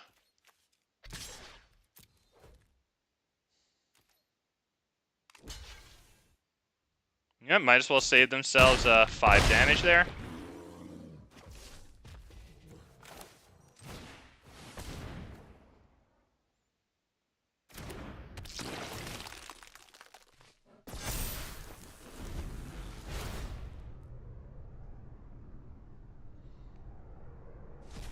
So hopefully they don't have a 5 damage wipe. I want to keep Surrak and Goreclaw.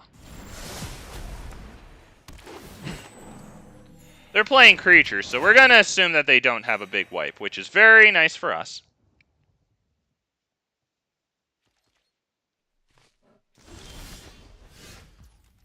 Okay. How are we going to do this? Do we do Shifting Ceratops? We probably should, just to get Gwenna untapped. Right, and 1 bigger.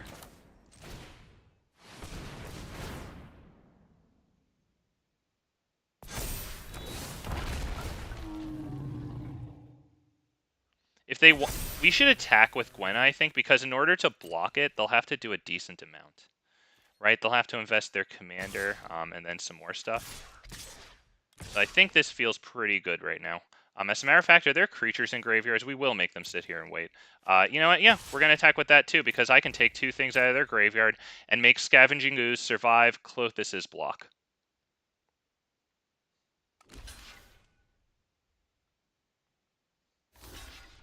All of our creatures have trample, remember, Surrak and Goreclaw. Obviously, Ghalta does, but Gwenna actually does too. She'll sneak by with 1 damage there. And we will be exiling from graveyards. Actually, we're going to exile Quirion Beastcaller too. Scavenging Ooze will become a 6/6. They will wait.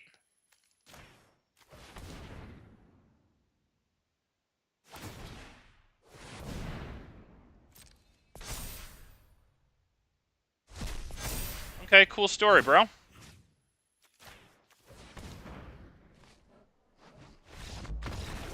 Wait, I had 1 more to do. Oh, we did that, boys and girls. We did that.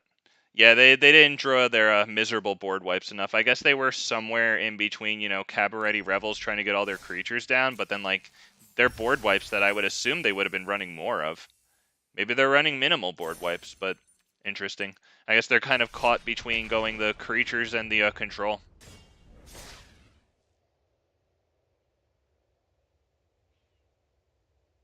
They're probably serving 2 masters there with that strat. If they have a lot of creatures on the board, then suddenly those board wipes could become dead drops, you know, or dead cards in hand, unless if they, you know, want to ruin all their creatures. It would put a lot of stuff in the graveyard for Klothys, but that's only doing one card out of a graveyard per turn, you know. Burn Down the House would be very good in that strat, of course. Sure. Yeah, we can take this. Tangled Florahedron first, and then Lair of the Hydra.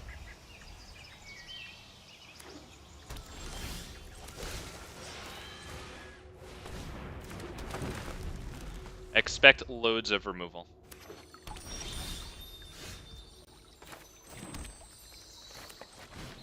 Darigaz is a sit and shit commander.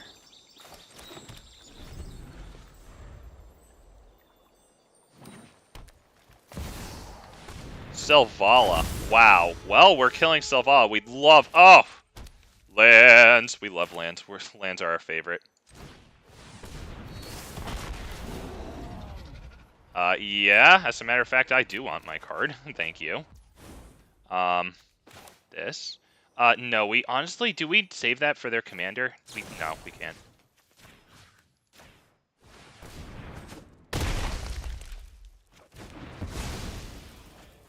Gotta get Selvala out of here. Haste.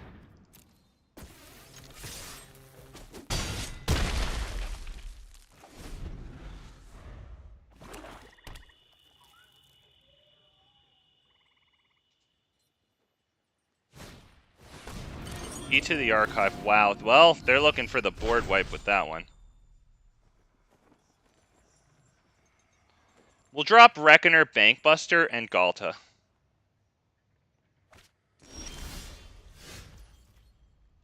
Okay, we don't really get anything out of that. Although we could do 1, 2, 3, 4, 5, 6, 7. Surrak and Goreclaw doesn't go into Ghalta though. We needed the freaking land for that shit, man. I want to keep Surrak and Goreclaw, honestly. So let's do Ghalta. Let's attack.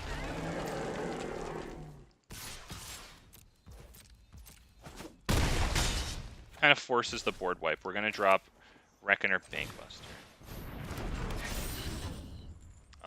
Do we want the Llanowar too?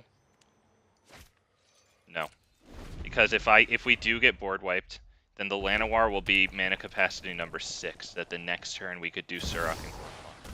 Thank you. Yep, Day of Judgment.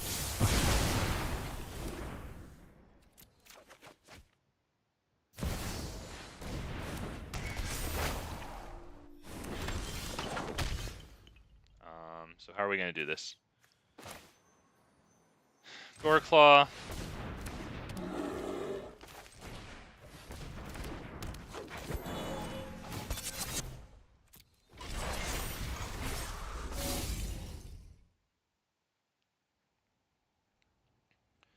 So next turn we're hoping to just go Surrak and Goreclaw into our commander and win.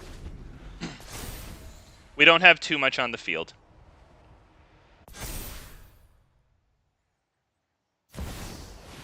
Okay. Looks like they're not wiping the board. We might be able to go Surrak and Goreclaw commander win.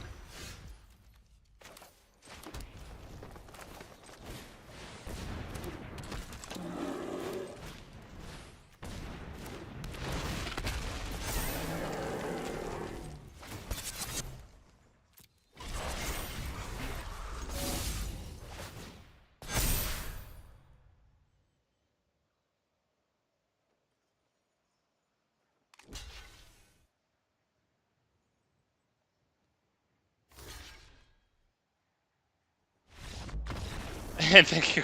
Okay, Goofus. Okay, Goofy. I take the time to block and then instead just pressing spacebar the whole time I concede. You know, to save time. Could have done this with all those clicks. Survived your board wipe. Wow, dude. Surrak and Goreclaw straight into hasted Ghalta with a counter. And we even had Goreclaw on the field too, so it made our Reckoner Bankbuster go from 4-4 to 5-5 trample. That was actually a solid play.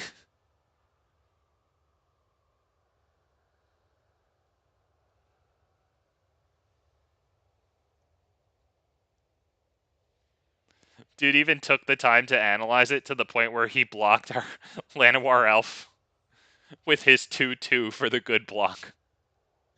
And then conceded.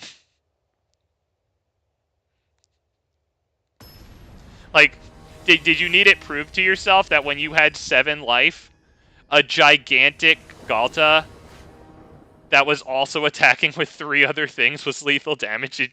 Did you need it proved to you? It looked pretty visibly obvious to me. I don't know about you guys. This guy's name is Meme Lord, but he's running Ragavan. You're a joke. I mean, is Ragavan a meme? I guess it is, but you're a freak. You are a monkey.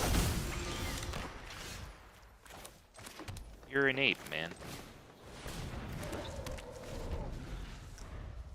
Alright, if Armored Scrapgorger prevents the fight here, we're doing okay. Or the attack, sorry. We're okay.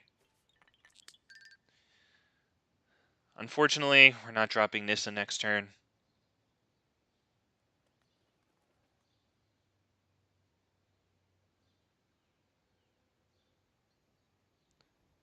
I'm going to put this in some of my decks in the 99. I will not use this for a commander ever, but I will put it into the 99.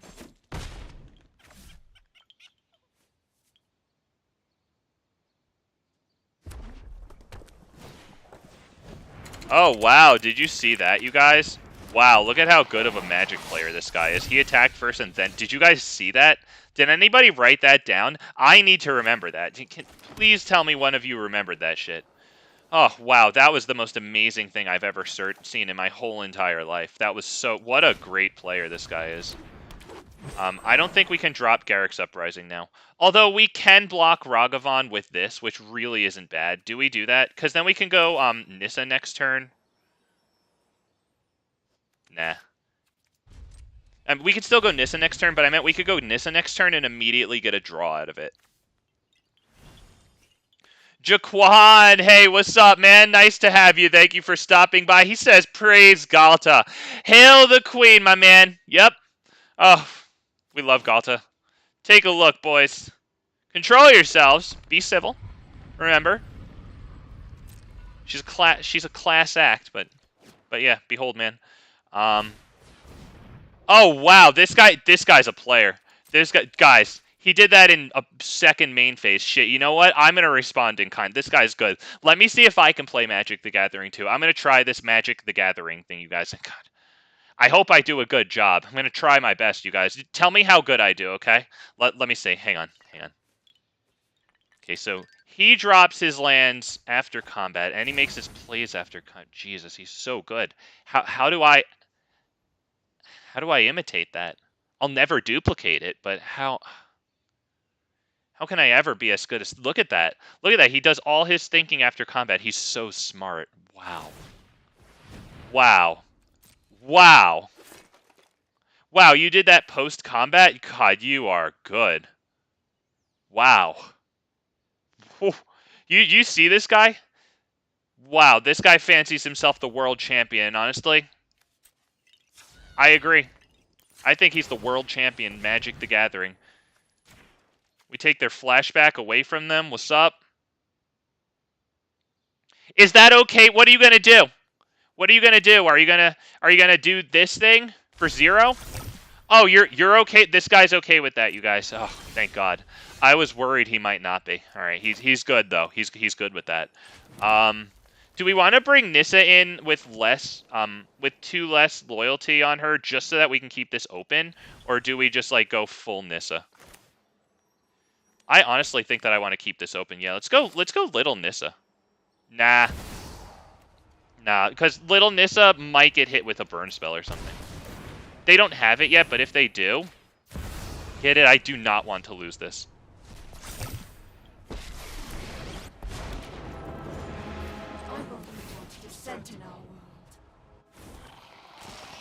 We just dropped a fatty on the field. That ain't bad.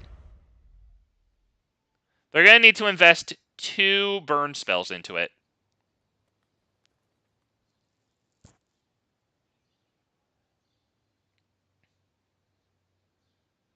Next turn, we can pretty much just do Garruk's Uprising, draw a card, plus Nissa, get another card, drop Ghalta, get another card. We're like... This had better be good from freaking the greatest player that the world has ever seen. This guy is so... Oh, shit, you know what? I was so busy singing the praises of this god of Magic the Gathering that I forgot to play that turn better. I should have dropped Nissa after combat. Shit, this guy's going to destroy us, guys. I played Nissa before combat. I'm such an idiot. How stupid can I be? My God. Don't fucking answer that. Wise guys. Don't answer that. Yeah, go ahead and answer. It's okay. I'll allow it. Wow, are you going to attack? Are you going to attack? No poozy. Come on, no poozy. Do it. Oh, this guy's a puss.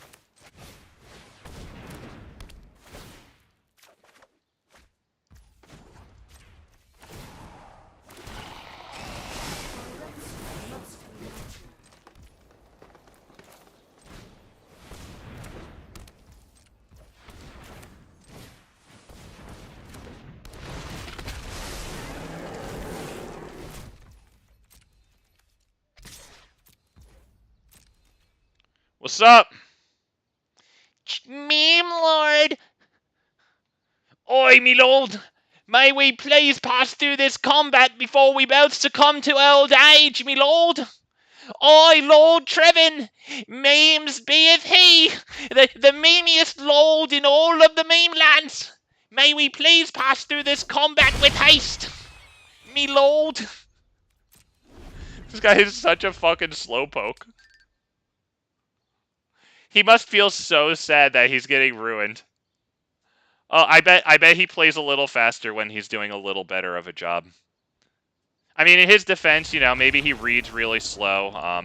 I mean, he's got to get all the help he can get. They don't hop on the bandwagon because they don't need help with their win rates. You know what I mean?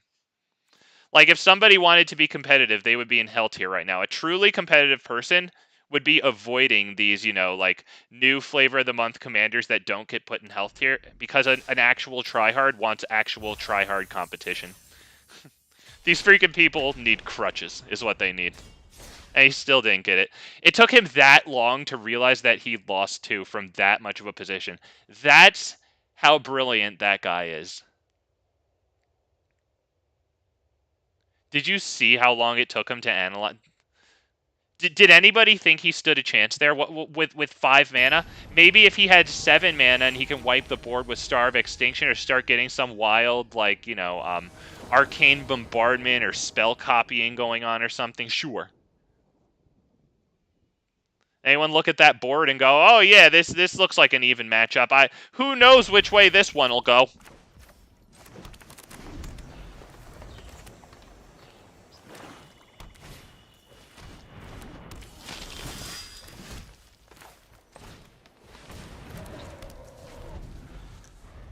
We really want that to survive for Topiary Stomper. Because if it doesn't, we're going to have problems.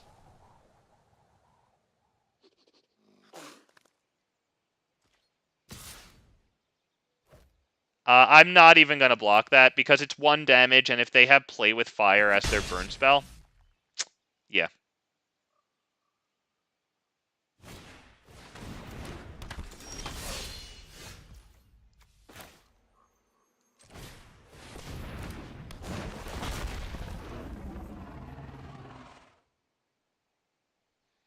Okay, so next turn, hopefully they tap out using their Knight of Ebon Legion's activated ability here.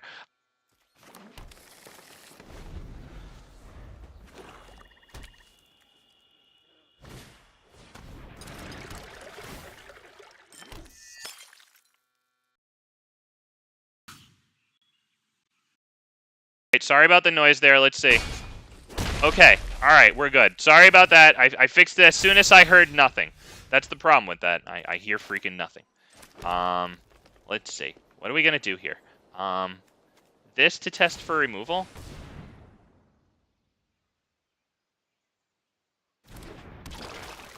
And then, I guess we'll start with, do we start with Tail Swipe? Yeah, Tail Swipe, because this one draws us a card, so we might need that. Let's start with Tail Swipe.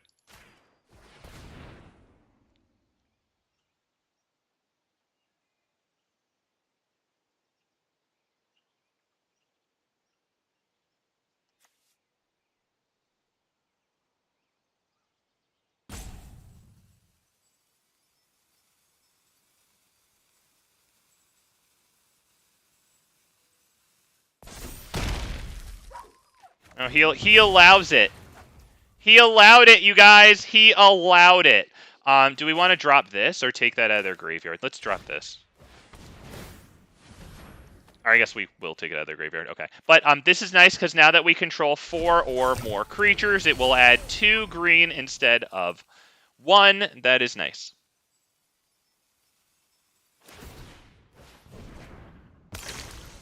Okay, what is this? Creatures your opponents control get -2/-2 until end of turn. And is that in their graveyard right now? Yeah, that is in their graveyard right now. Okay, so we will be removing that from their graveyard ASAP as possible. Let's get around to reading their commander. Oh, that's this thing. I saw someone with like a title about like they never expect it with this thing. Like, So it looks weird that they're discarding their hand, but like they have a strategy. We can't really get any block. I mean, I can get the Scavenging Ooze block here, but then we lose Scavenging Ooze. And it can gain us life too, so. I mean, we're looking pretty good with Scavenging Ooze here. Let me see what's going on here. Okay, we'll start with this. We'll just take out the creature for now. Oh, shoot, that wasn't the creature. Whatever. Yeah, the fact that we're going into their graveyard at this point, they obviously have a graveyard strategy. Whatever exactly it is, I'm not really sure. But, yeah, dude, we were set with that. Scavenging Ooze and Armored Scrapgorger, and we just drew Cemetery Prowler. I guess this guy was due up for a loss, and it was going to happen whether he liked it or not, because holy gosh, dude. I think that's all of my graveyard hate here. This deck could run Froghemoth, because Froghemoth is that 4/4 trampling haster for 5 mana that, like, when it deals combat damage to the player, you know, you, like, remove cards from their graveyard or whatever. And it gets +1/+1 counters, like, for each creature you remove or something like that. But I don't. Every time I put it into a deck, I wind up getting rid of it, because I feel like by the time I can pay the 5 to get it onto the field, like, there's going to be something pretty significant in its way. Unless if I'm doing a good job on the field already. Like, I don't know.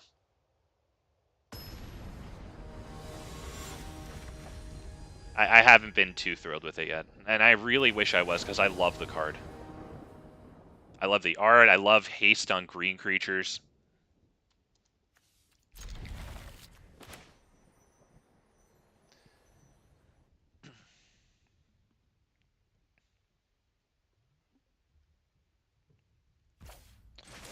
If we can get to Nissa, we're going to feel really good. We have to hope that they don't have all the exile enchantments in the world.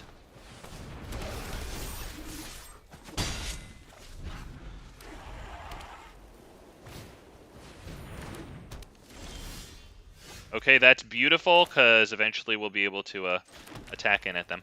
Let's, sorry, we'll be able to get Nissa on the board. I don't know why the hell I said that. Carnage Tyrant is actually really good against them, since exiles and all. And Carnage Tyrant will tail swipe up against their commander. Or just any fight against it. Oh yeah, that's 7 power, baby. Yeah.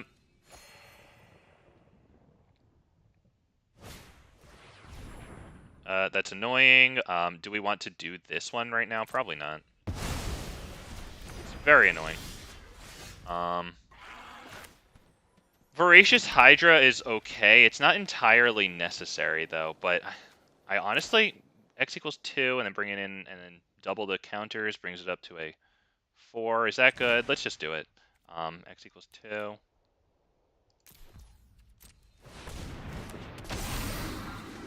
Doesn't really matter that we're getting rid of this thing, to be honest. It's just something to do. What we really wanted was the Nissa Ascendant Animist. It was a very nice play on the Llanowar Elves. Vivien Arcbow Ranger's pretty good here. Let's see, I guess we'll drop it and plus it and pass. Oh, I am gonna love tearing this place to the ground. We're fit that'll enough be to all. survive. Pass turn. We are now a little bit screwed on the lands, only by 1 turn. But we're not feeling good, man. And we got some real nice 5-drops in the hand. Heated the Archive, which is going to allow them to do that twice. Resolve all.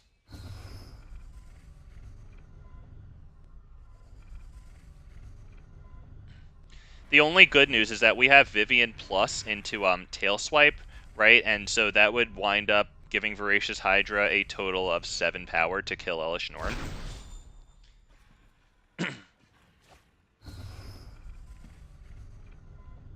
Okay, they just drafted Counterspell and got rid of it, so... Okay, you know what? We're gonna get the kill on Elesh Norn. They get big cards, and that's really annoying, but, like, we get the kill on freaking Elesh Norn, okay?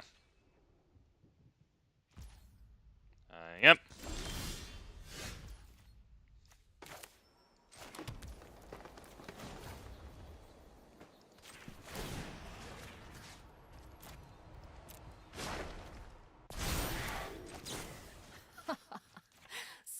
Shopping time.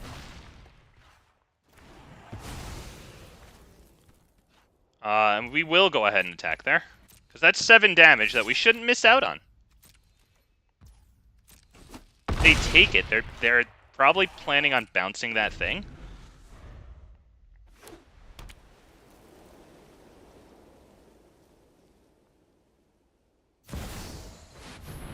Alright, they have 2 mana.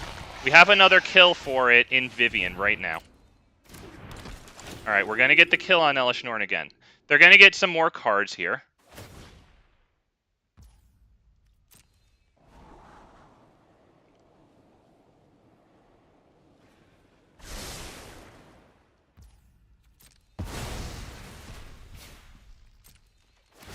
We're going to get the kill on Elesh Norn and use Nissa to kill this, I think.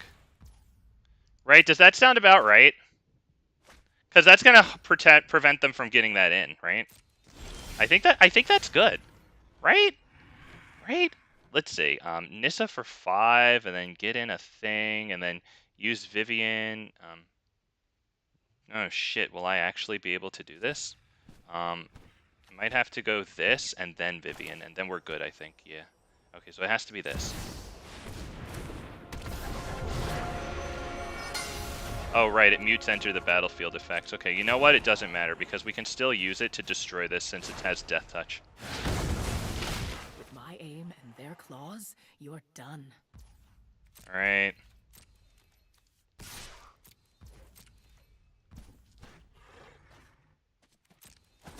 So it does cost 9 now, it looks like, so, they can tap out for that, or, you know, play it and then have 1 land open. They go Panharmonicon. Wow.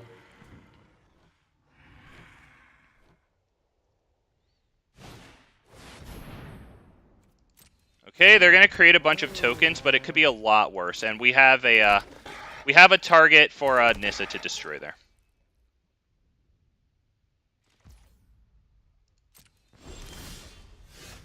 Beautiful. Now Nissa can come in a little bigger. We like that. Let's, I think we drop her, right? Yeah, I think we drop her. Nissa for as much as we can. So basically minus that. Do we want 1 mana? No, we can't do anything with 1 mana. So destroy and Harmonicon. I am the winnower. Plus Vivien. On this. Yeah, it doesn't really matter, I guess. Unfortunately, it looks like our Planeswalkers are probably going to take a beating from all those tokens. So maybe I should have minused Vivien there, sacrificing her. But to kill this, right, I think might have been worth it. Damn. It's too bad that they got that. Because, yeah, our Planeswalkers are not going to be looking too good here. I would assume they attack with all 4 of the cats. Maybe 1 of these.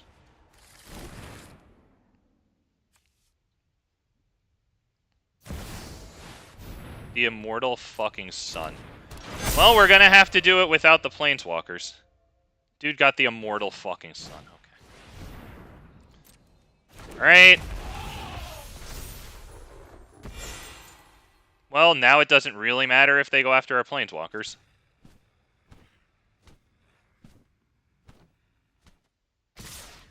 Yeah, all that's going to do is get you stuff killed.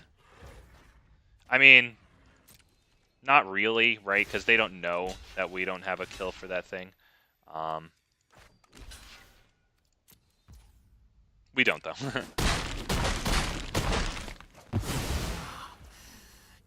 My turn. Okay. Alright. Ghalta feels pretty good here. I don't really know what else to do. So why don't we go ahead and drop her before we attack, because we might lose the Voracious Hydra. Do we want to lose the Voracious Hydra? Because they just double block it, but I think I'm okay with that, because the double block might be pretty costly for them.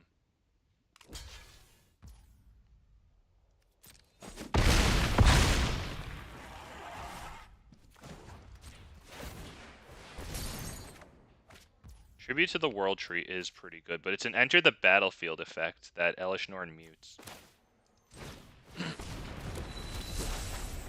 Really too bad they got the Immortal Sun. That's really too bad. We were actually doing pretty alright. But being unable to use Nissa here is devastating. So I really wanted to kill this with Nissa too, because their commander's so expensive now.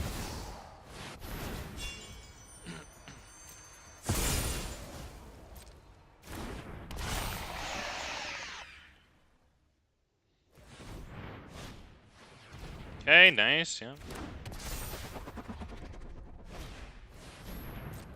Looks like their spells cost... Oh, right, the Immortal Sun. Your spells cost 1 less to cast. Yep, nice.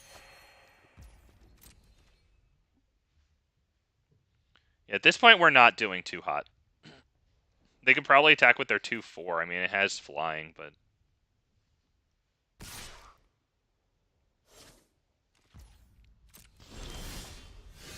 Alright, Explorer's pretty good. Let's start with this. Shapers is good. It would have been a lot better earlier.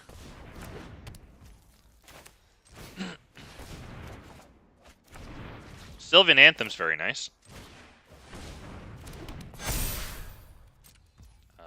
Yep, we can probably go ahead and attack.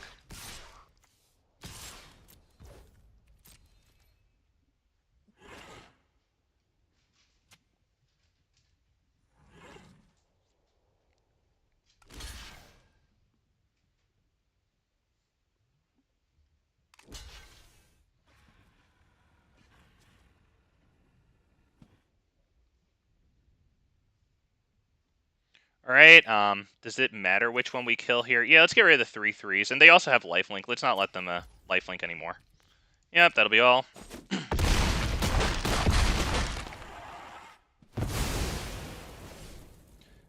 Do we drop Tribute to the World Tree? It doesn't really matter. We might as well keep open the extra blocker. Elesh Norn is muting the enter the battlefield effects anyway.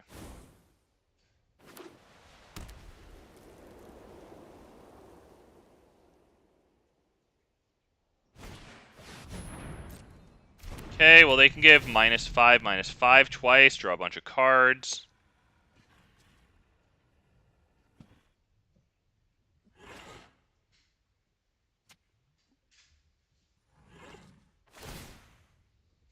Okay, hey, it denies them a bunch of cards to get rid of God Eternal Rhonas, you know?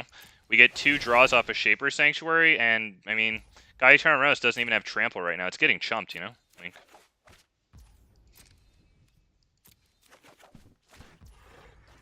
Titan of Industry has Enter the Battlefield effects, and it won't even trigger this because of the Enter the Battlefield effect on that too. Of course, we will still get the Scries, so it might be useful for that to get to God Eternal Rhonas again. I would not mind dropping Carnage Tyrant. Although Carnage Tyrant doesn't block their flyers. Titan of Industry does block their flyers. It's annoying that we don't get the ETB. Do they get rid of Shapers with that? They get rid of Ghalta. Hopefully Ghalta's kind of easy to cast. Surrak and Goreclaw is good. Looks like we could probably go Surrak and Goreclaw into Ghalta, maybe? It's gonna be expensive. Yeah, maybe we can't do that.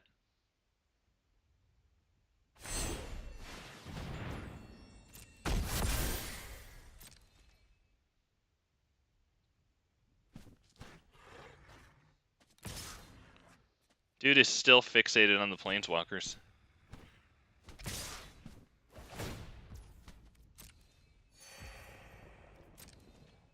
Okay, we'll just block that, I think feels good. Yeah, it's all.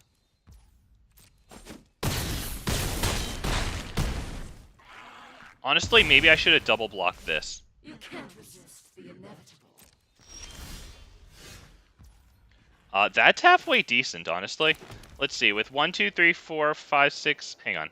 7, 8, 9, and then possibly 10, 11. How are we going to do this? Surrak and Goreclaw feels pretty good.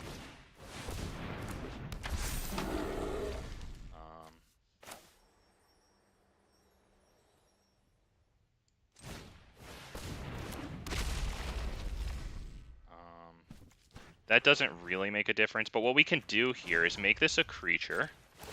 Brewing with Surrak and Goreclaw.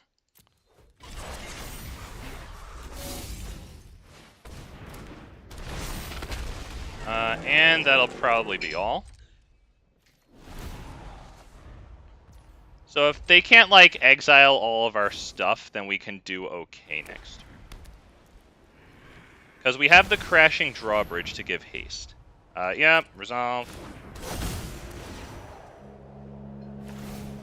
3 damage to that twice. It's annoying, but it's not giving haste. What they really needed to do was deal the damage to Crashing Drawbridge. If I lose this guy, I will be disappointed. It freaking happens. We're going to lose the Crashing Drawbridge, it looked like. Oh, you didn't know! You didn't know, did you? Oh, you have double? Okay, yeah, that's annoying. At this point, I think we lose. We just can't keep up with the value that they're getting at this point. And borrowed time. Jesus, that's fucking it. Jesus Christ. Alright. He drew into everything good. Alright. Okay. God. Good God. Alright, dude. I get it. Elish Norn doubles your exile enchantments. I get it, dude. Okay. Oh, too bad. So in a little while, guys, I want to let you know that I think I would like to go over to Standard for a little bit. And what I would like to do is make 5 copies of the new Atali. Does anyone know how I'm going to do it? Nobody's raising their hand. Very good. Teacher will explain. You know that new card Ortheon from the new set? What's it, like a 4-drop red 3/3, right? And then it has the 1 activated ability, 2 in a mountain, tap it, and you make 1 copy of target creature, another target creature you control, but then you can tap 9 and tap it and make 5 copies. I want to make Atali copies. We could probably mulligan that. It copies any creatures, not just legendary. Atali dies, but we know that's not the point. I probably shouldn't have kept this, but I'm not even gonna lie. I'm kind of just thinking of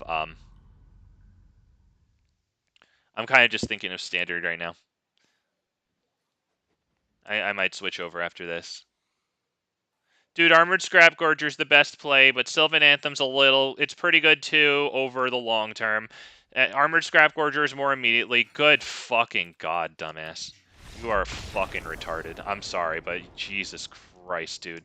Take the mana, dork. I'm gonna go play an enjoyable game. This is obviously not gonna go well. That's wild, dude.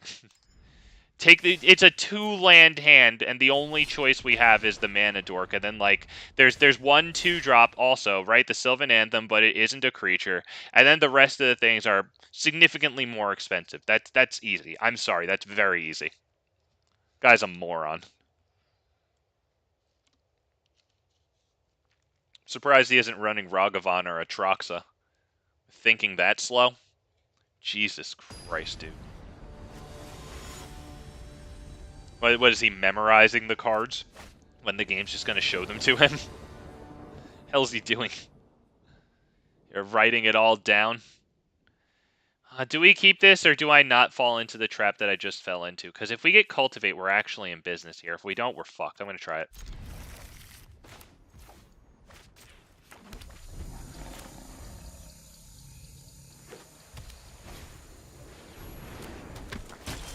Thank goodness.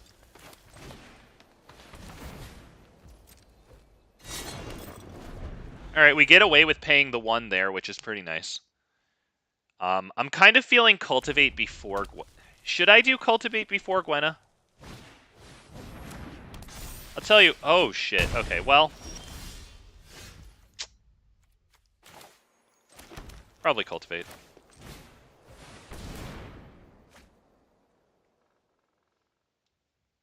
If I had drawn a land, I would have considered dropping Ghalta. I would have considered dropping Gwenna.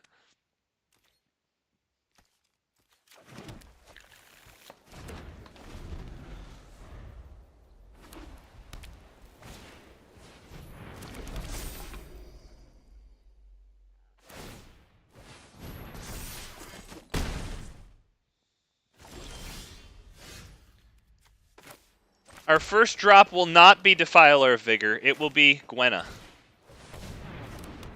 Will we do the Caryatid afterwards? No.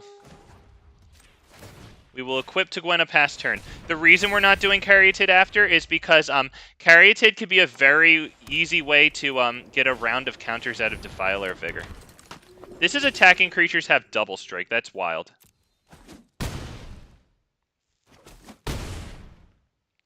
That's pretty nutsos. Alright.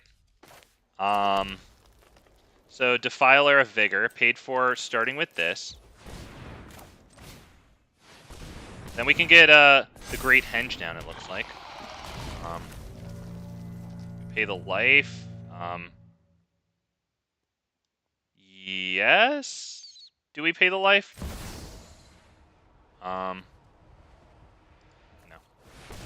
Do this.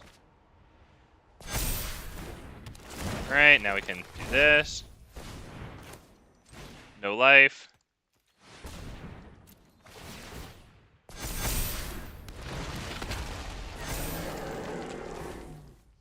Do we do Goreclaw?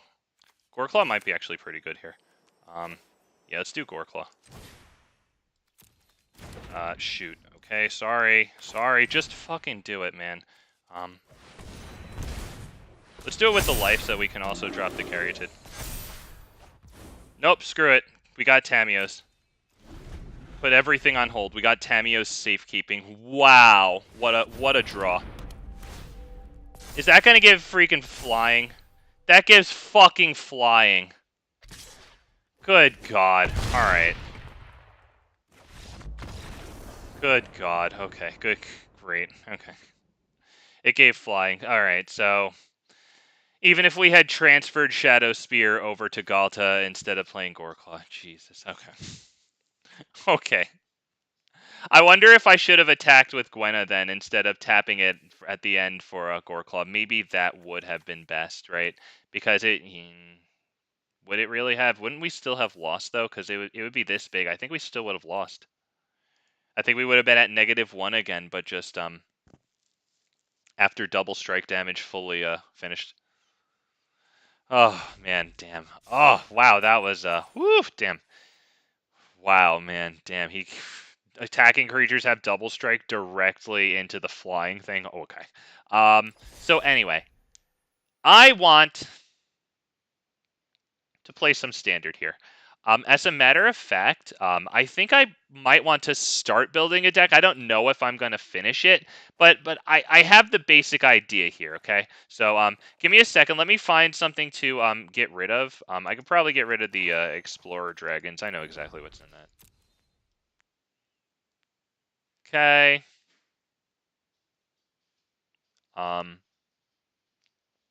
So what I want to do here is I want to use the new Ozolith alongside that new Kami card. And Tribute to the World Tree, I think, to get big mana for what? I don't really know, to be perfectly honest. But let's start with Ozolith. Let me make sure we're in standard, actually. Cuts down on the loading times here.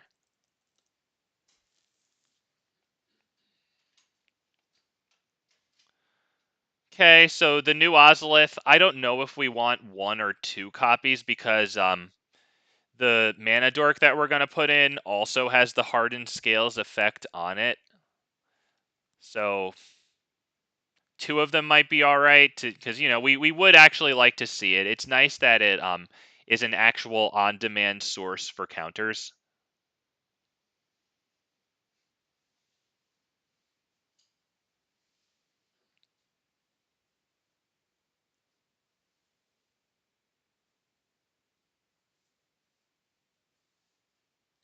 I don't know what color to pair it with, though. Black could be interesting. I usually do red, but this is the core idea that I have in mind here. This thing right here, I don't know if 4 of them is... because it costs 3, you know what I mean? So 3 of them might be okay, too. But just, this is the core idea. Quirion, Quirion Beastcallers. I'd probably pump it up to 4. I think Halana and Elena could be good in this one. Because I'm always trying to figure out how to get like stupid amounts out of Halana and Elena. So I think what we have here is pretty interesting, right? Like we have one way of getting counters on Halana and Elena, right? Which could be like amplified by this one. Plus, you get hardened scales on this too. Quirion Beastcaller obviously loves the hardened scales effect, and if it dies, it can donate its counters to Halana and Elena. This is pretty much the core of the deck right here. I'm not entirely sure what else to add to it, to be honest. I mean, except for the tribute to the world tree is going to be pretty huge in this one, right? We can see that like this is a small creature, but when it enters after tribute to the world tree, that gets kind of ridiculous, right? So I kind of like it. I think this one might actually be pretty good for this deck. I only have one, and I don't want to invest another mythic into it, but I kind of like having the one copy here. Is there anything that affects like modified creatures? This could be interesting, honestly, because since we're running these camis here, right, and they might add a lot of mana ideally, it's possible that we could make a lot of these red dragons, right, with this thing. I think that might be worth a try, honestly. Not as the main strategy. I think 2 of them might be good. Maybe even 3 is good. Thundering Raiju is pretty interesting in this as well, right? Is Jugan? Because we probably want to maximize our creature spells since we're running 4 Quirion Beastcallers there. So I don't know about Jugan. It's debatable. It's obviously a source of counters, but if it's not a creature spell, I have to give it some extra scrutiny, you know? Let me see. Evolving Adaptive is probably going to be good for this since we're running like a counter strategy, and I think Bloated Contaminator is going to be in here too. I'm just really trying to find a way to break open the Bloated Contaminator, Halana and Elena. Seriously, it's been like bugging me. I want to break open Halana and Elena, Bloated Contaminator, maybe this thing too. I think we can do it. I don't exactly know how, but I think it's possible, man. And like I wonder if this deck is actually good for this one right here. Right? Because, I mean, these things are the whole point is that these things would add a bunch of mana, right? So that we could actually get into this. So let me see. How much do we have left? Maybe I take out the Raijus.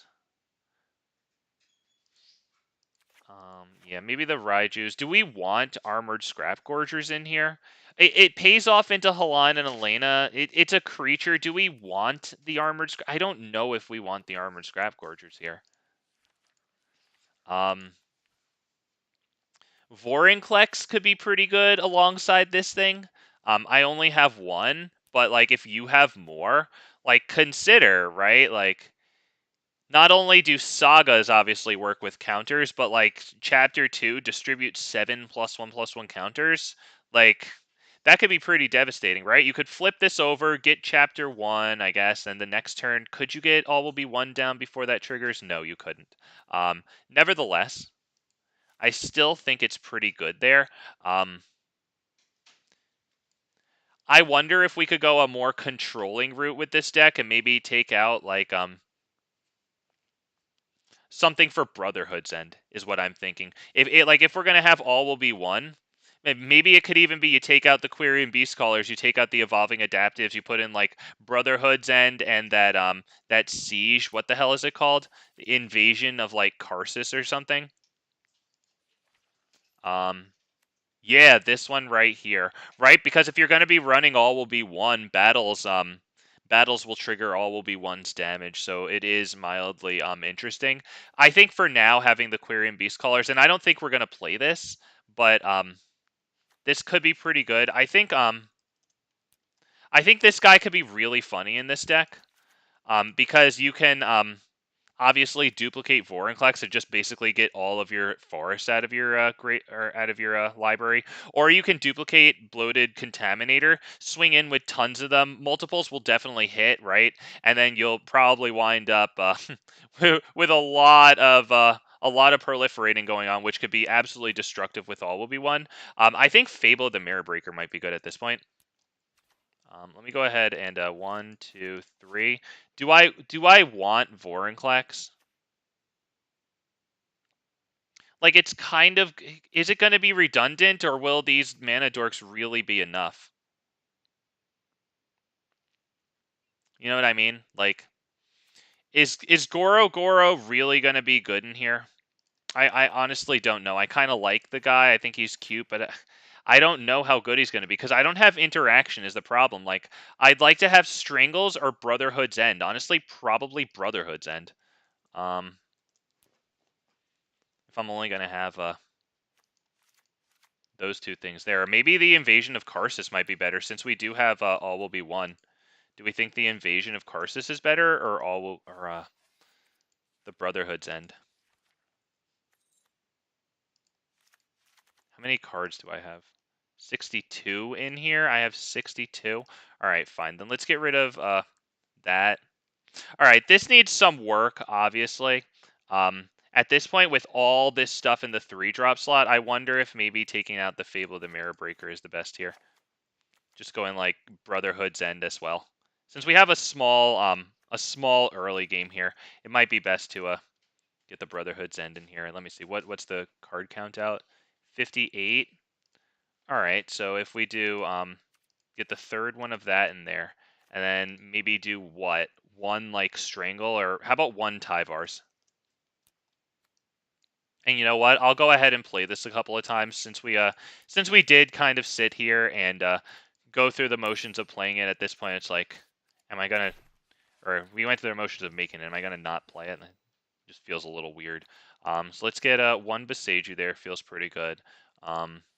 And one of these. I don't want to have too many lands entering tapped. Let's go ahead and just throw in the usual suspects here. 1, 2, 1, 2. Oh, nope, wrong one. Sorry. 1, 2. Okay, and did that keep me at 60 cards? Okay, good. It did. All right, and I think we could probably put in this thing. I wonder how good All Will Be One is. It doesn't go too well with this thing. This guy might come out. I don't know. I feel like I need to focus the message of what this deck is doing down a little bit more. But I'm kind of curious how this is going to go. It might wind up being like 2 decks. Like something more All Will Be One focused, and then something else more Quirion Beastcaller focused. Because, I mean, obviously, we have Quirion Beastcaller that's probably going to be best with more creatures, of course. But since, it's a source of, a bunch of counters, I wonder. Quirion Beastcaller might be better in a deck with, like, more smaller creatures. So maybe, like, no All Will Be One and a bunch of small creatures so that you can keep getting a whole bunch of counters, right? And then maybe, like, if you have 3 Kodama of the West Tree or whatever, I think it would be really good in there to give your stuff trample. I'm not putting 2 Mythics into Kodama, though, when it's about to rotate out, and I might never use it again in Eternal formats.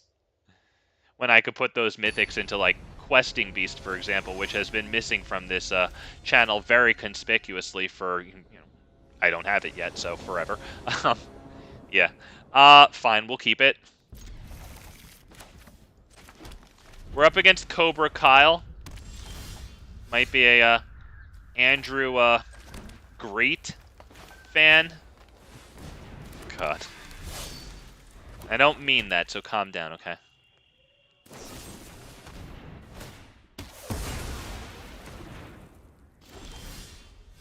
Okay, we could probably get one of these commies down.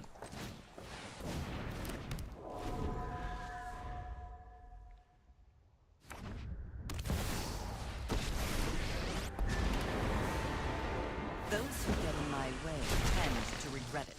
Oh, cool. Your friends has to leave. Do we get this down again? Maybe because all will be one might be really good. Do we want to drop this one down, or do we want to wait? Let's wait. Pass turn. I wonder if I screwed up. Maybe I should have dropped it.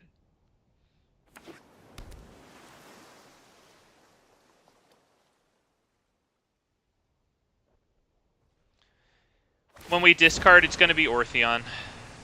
I'm tired of your secrets.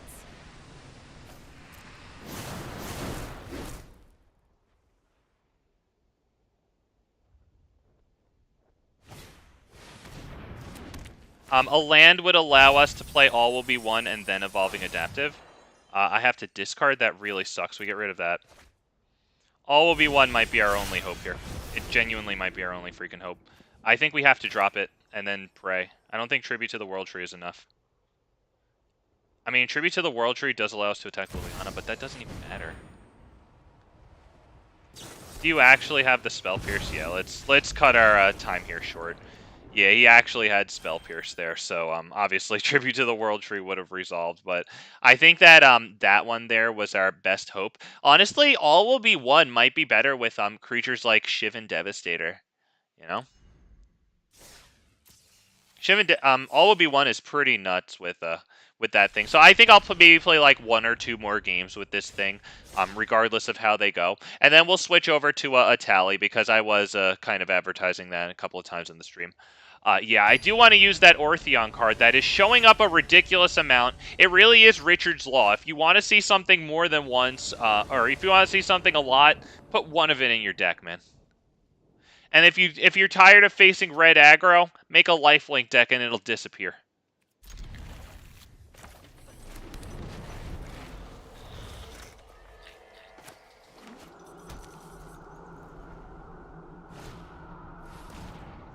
Alright, they get a non-creature, non-land. They have some pretty good options.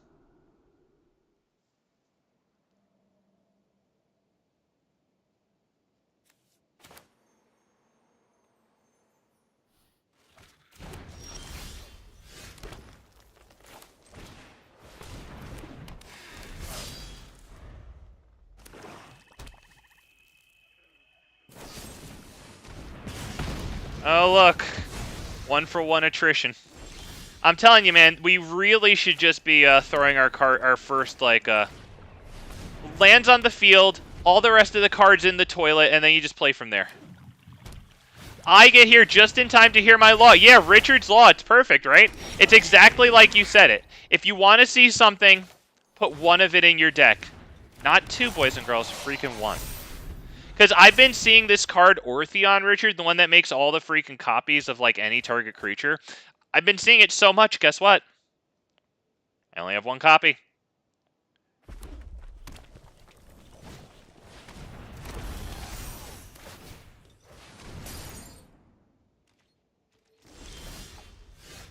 Okay, I mean...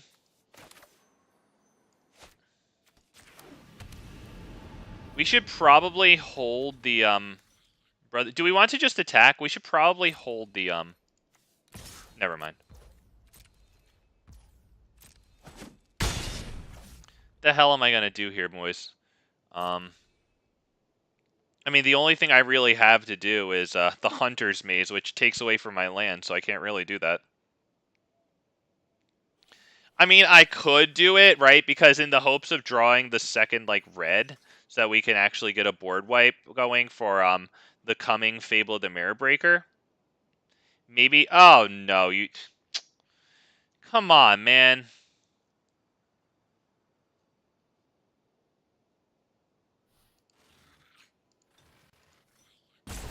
Is it working? Alright. Looks like it's freaking working. Sorry about this. Alright, it's working. Good. We're gonna have trouble, though, from here on out. This might not be the deck for All Will Be One. I think we will go ahead and sacrifice the, hang on, sorry. Sacrifice the Hunter's Maze. I think we need the red that bad. Okay, turns out it was the next thing.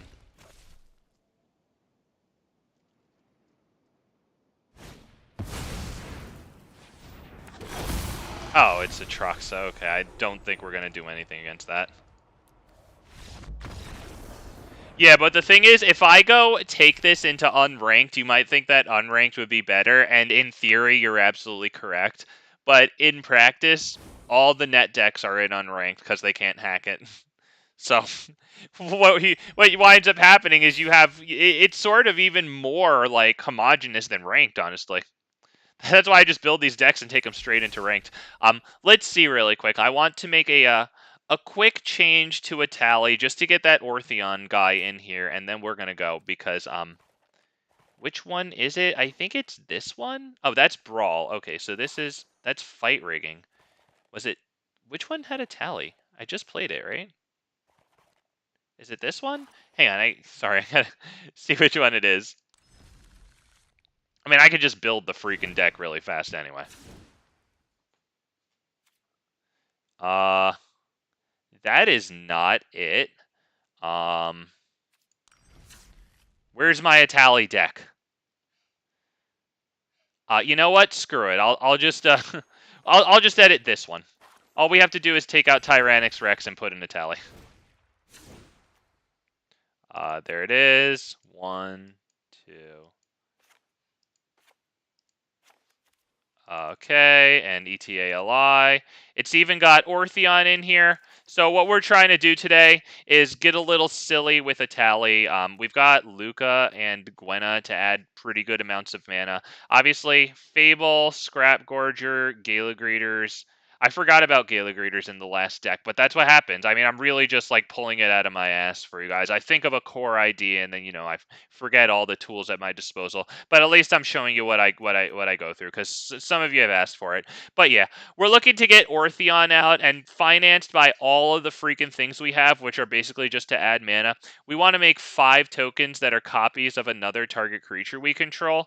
Like a tally would be pretty amazing, because we could just cast 5 things off of both of our libraries. That could get pretty nuts. That might be good with the flip side of before I go away. That might be pretty good with the flip side of this thing, because check out what it does. Whenever you cast a spell, Refraction Elemental deals 2 damage to each opponent, and a tally is all casting, right? 2 casts off of each tally, and you're going to be, so that's 10 casts total times 2 damage each, right? So that's 20 damage. And I don't know what to put in for this, but I think that that's a pretty good basis for some sort of red, maybe green control deck, right? Probably red and green, because you're probably going to want to have Gwenna and Luca in there for some major mana, right? I'm not crazy, right? That seems pretty decent, right? It's janky as hell, but it makes sense. All right, let's do this one. What's it called? Luca Rex. All right, it's now Luca and there it is, that one. Okay, let's go play that in Standard now.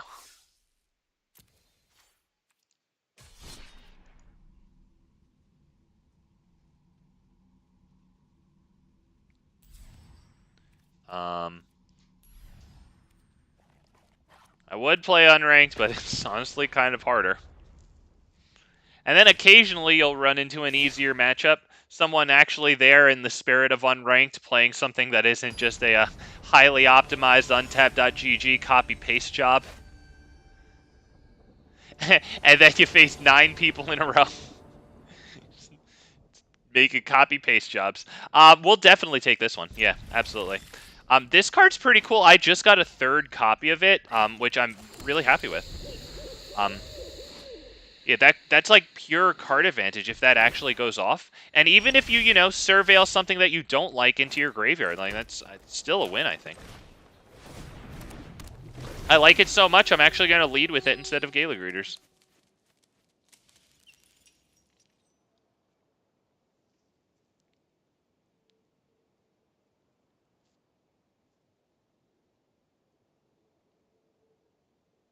Dude's taking a moment here. Got a Johnny Sleeves, that's pretty cool. Okay, we're going to start by straight up attacking.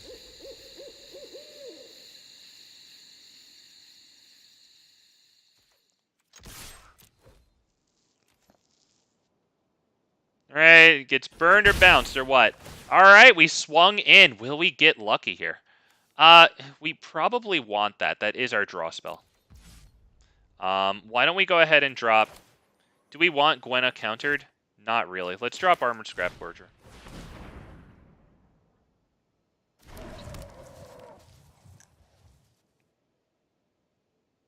Yeah, Gwenna's just too good. I couldn't be sure that they wouldn't counter her. Wow, Richard, what's going on, man? I've decided you need YouTube drama. I'll respond to that in a moment. Which streamer should I swat and blame? Wow, dude. Woo! Damn, boy.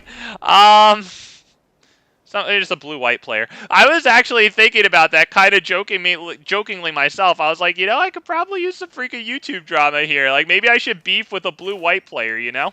Let's start by attacking. Just with this one. I think I would need to beef, or like somebody facing control, because, you know, I've talked like ungodly amounts of shit about control. So, like, it would have to be believable, right? Do we want that Gwenna? It might honestly be good as a backup Gwenna, because now I could just drop this Gwenna instead of dicking around with Tribute to the World Tree. Right, if it gets killed, we have a backup. We have Ortheon, but by the way, Richard's Law, one copy of it. Oh, look, there it is, an unreasonable amount of the time. The freaking fedoras on Redbeard, the fedoras on Redbeard. The fedoras on Reddit will tell you that there's no, you know, kind of rigging or anything funky going on in the matchmaking or whatever. And it's purely random, citing no sources, of course. But I mean, really, man, you put in one copy of something, you'll freaking see it, man. It happened the last time we played this, too. The last time we played this, we got the copies of a Silverback Elder with Ortheon. We copied it 5 times, and then we casted a creature spell afterwards. We will take this block, and if they want to hit play with fire, then that's fine. Should we give them Gwenna? Should we just volunteer Gwenna? Okay, well, they leave us no choice. We'll block with Armored Scrap Gorger, and then we will tap it.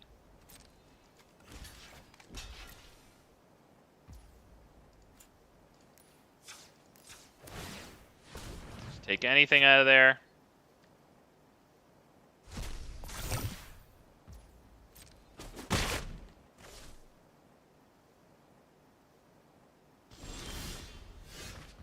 All right, nice. Why don't we start by attacking?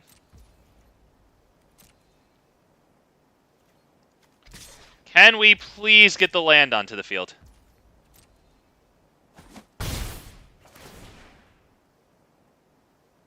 Thank you. Beautiful. Beautiful. It did it. It did it. I love it. Probably Gwenna.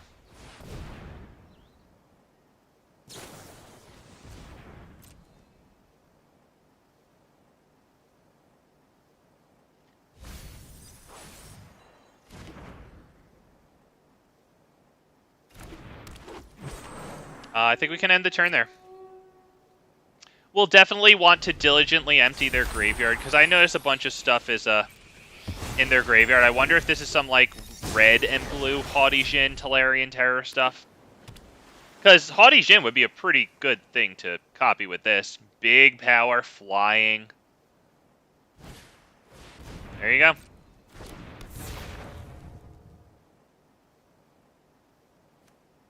It's an enchantment, though.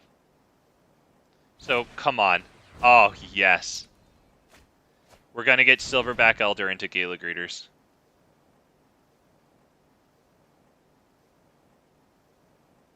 We're going to make sure to tap Gwenna, because the game constantly prioritizes not tapping Gwenna when you try to, you know, play Silverback Elder. It seems like an obvious thing that they should be coding in. Right? Like, maybe prioritize Gwenna to tap if you're going to cast something that then untaps it, right? Nah. Nah, that makes too much sense. I will not even block with Gwenna here, because if they have play with fire, there is no way I'm going to deal with that. So why don't we just block it with this thing?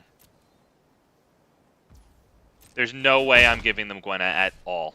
They have the 1 mana. No. No, no, no, no, no. Okay, we'll take some power off of the Haudijin here. Okay, nice, not bad.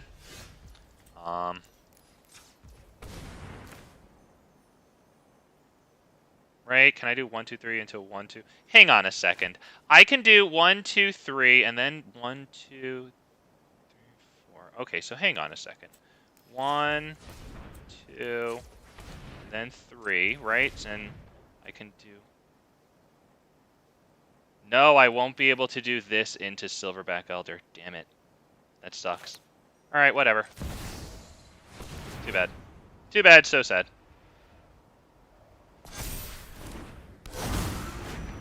Do we want Ortheon? Honestly, I want to get him down, yeah.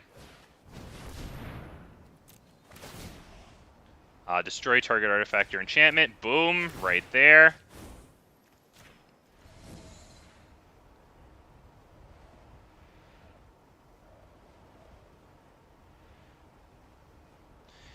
We have a lot of uranium mines around my area. Let's see how a control deck player likes the National Guard. Wow. Wow, I think I can still find something lying around. I was just going to say send in our buddies at the Pinkertons, but yeah. It's all good, man. All right, Urabrosk, that's good. They have a lot of small instants and sorceries. Okay, let's hope they can't go off here with this. It added them red mana.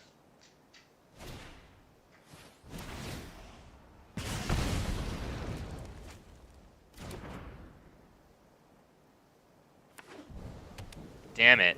Damn it. Oh, what does this do? It's gonna deal 3 damage to each. Oh, that's too bad. It's gonna... Well, it won't kill Gwenna, but it's gonna kill Ortheon when it flips over. That sucks. Silverback Elder should live to destroy that saga that it becomes, though, so that is good news. Uranium slag from... Oh, God. Wow, that... Oof. A stone from the foundations could set up... Wow, yeah. Jesus, okay, man. Jeez, dude. Oof. Gosh. Radiation ain't a joke, man. Alright, what's he doing here?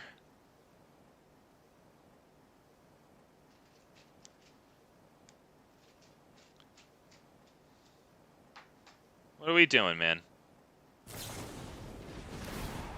Lightning strikes, that way when this flips over, it kills Gwenna. Yeah. It's too bad that Ortheon has 3 toughness. I mean, it's a very good thing, so I get it.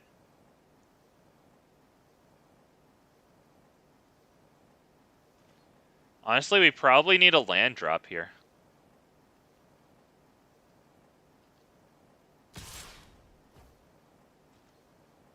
That's too bad. I think he wins.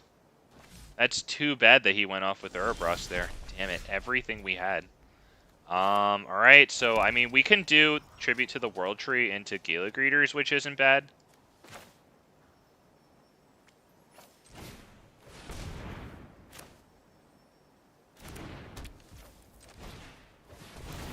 But this doesn't really matter, right? Because I can't even gain enough life to deal with the Haudijin.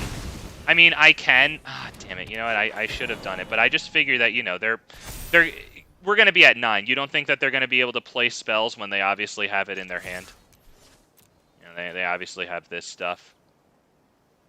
Well, I guess not. Yeah, it was a great game. Do you want to win? I know you're announcing to me that you won, and you can't even just swing. Good boy. There you go. Yep, he announced it to us that he won. Good for him. Oh, Jesus, that sucked, man. We struggled. We really struggled, man. That Urabrosk board wipe really did us in. Damn. Oh, that's too bad, man. That's too bad. Whew, man.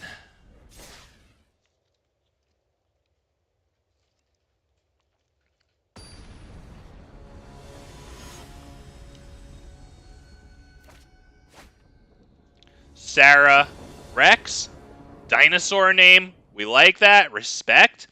Triple green in the hand for the tribute to the World Trees.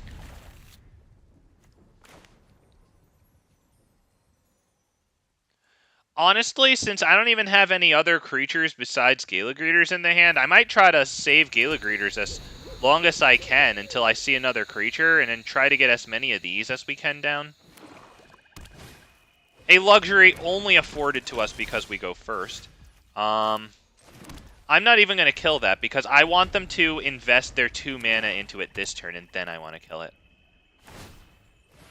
Or 1 mana, freaking whatever.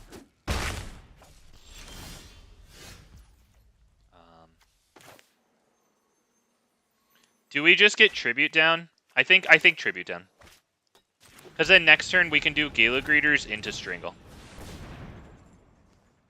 I mean, hell, I could do the other Tribute to the World Tree into Strangle.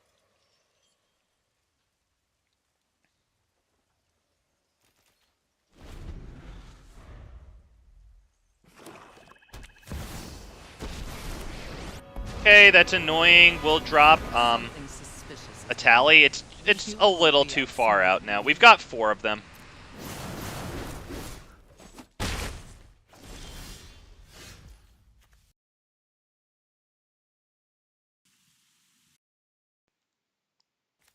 Let me just see. Okay, I've got my sounds back. We're good. We're good. That's probably Tribute to the World Tree Strangle, I guess, right? Tribute to the World Tree Strangle on the creature.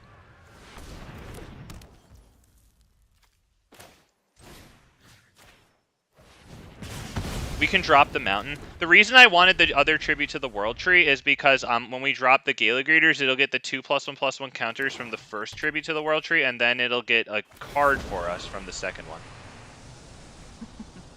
We all have things we'd rather. Okay, that's going to be annoying because we're drawing cards. Do we drop Luca, pay life, drop the thing, gain even, or lose even more life?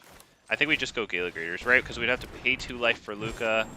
Then we would draw 2 cards with these things when we make the creature. I guess we could have gone Luca and plussed it for Gala Greeters. This dude dropped Shieldred. That's really bad for us. That's pretty much it.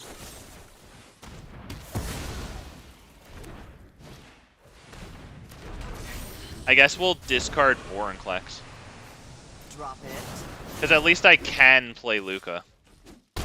But we're pretty much going to murder ourselves, right? Like, I don't see me getting really even back to my next turn, right? Oh, my bad. So we're just going to do this.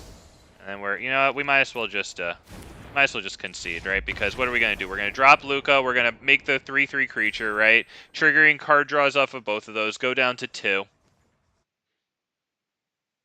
That Liliana, man, it doesn't just make like losing the game like more monotonous, it just makes it so feels bad. Like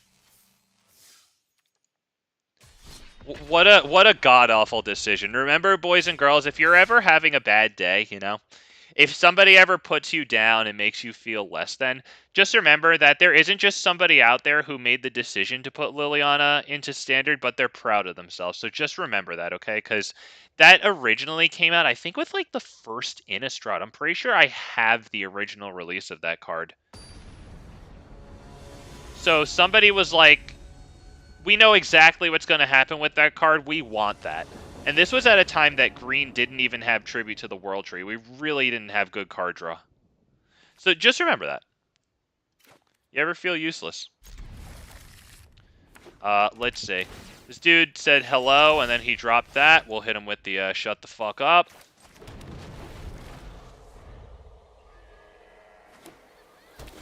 Okay, and then he'll think that he's being antagonistic and do that.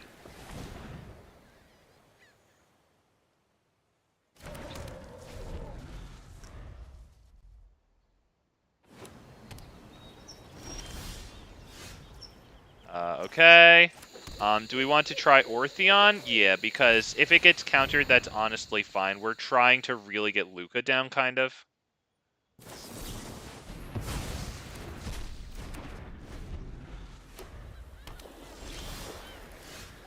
Okay.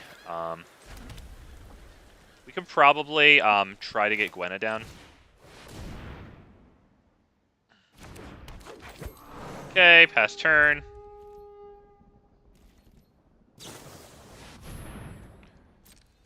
Okay, nothing much to really do about that, unfortunately.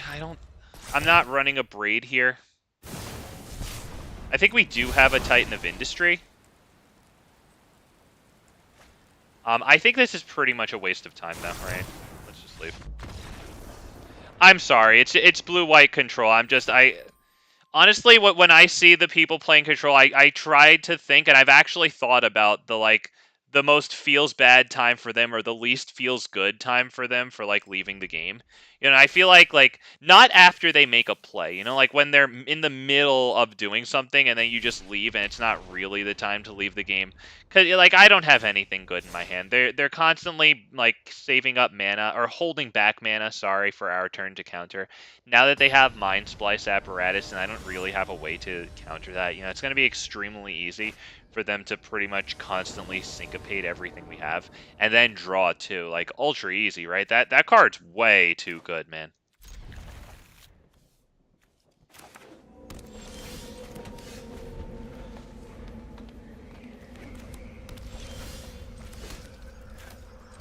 Is that Gwixish Control? Yep, looks like Gwixish Control.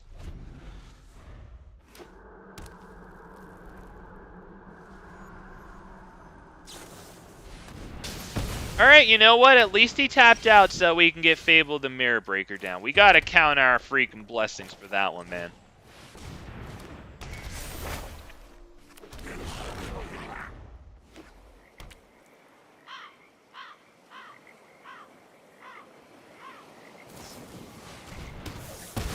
Wow, okay. Okay, yeah, not bad, not bad. Do we discard one Gwenna? We probably want the Gwenna, honestly. We might discard that one right now. I like everything else in the hand, to be honest. That's a pretty nice draw there. Do we bring down Gwenna or Tribute? I kind of like Tribute.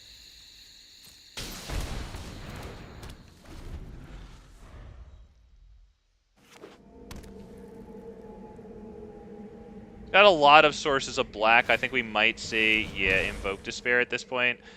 Which one do we get rid of? Probably this one. I'm not really at the point where I'm going to be copying Titan of Industry. This should help with drawing cards. As a matter of fact, Luca's going to be really nice with that. Let's do that right now.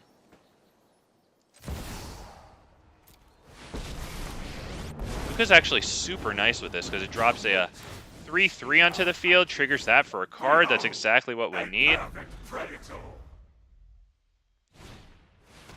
Okay. Okay. That seems fair. Probably Gwenna. Not the other Gwenna. Jesus Christ, dude. No problem getting the black mana straight into double Invoke Despair. Good God. Oh yeah, make sure you copy the next one. Time to light up the darkness. There's never a bad time to improvise. Okay. Jesus. We probably want to go this one, right?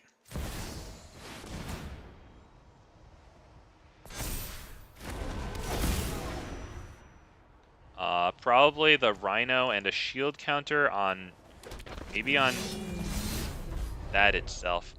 Do we want to attack that thing or do we want to drop this? I think we just want to attack, honestly. Might be better. You won't win so easily.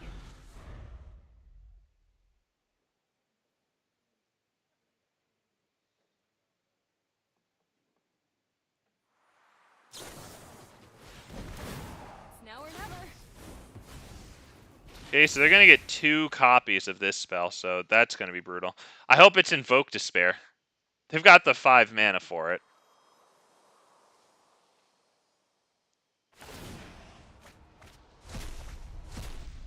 Got a feeling this'll work.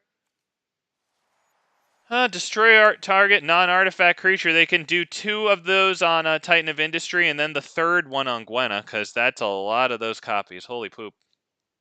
Holy poop, man. What's this one? Oh, just the flashback. Okay. Yep, nice.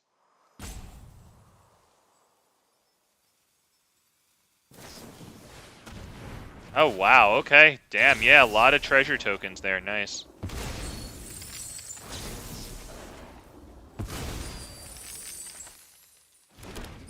Yeah, forget it. Yeah. That was an obvious one, man. He paid 4 mana, wound up with 6 treasure tokens. Absolutely, man. Yep, and now he just... I guess it's not going to be Invoke Despair. Yep, nice. Copy it, do it also on the Titan. Yeah. Nice, man. Yep.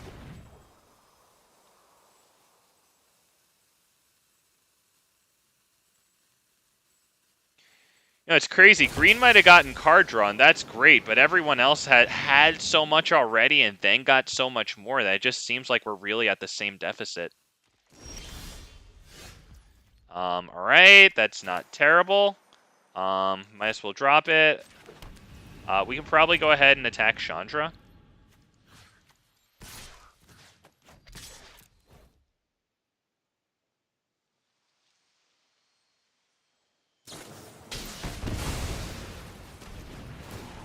You're about to. Oh, Jesus. I mean, we're probably about done. We'll just, do these, and it's not even gonna matter, though, is the problem. It's not even really gonna matter with Ortheon.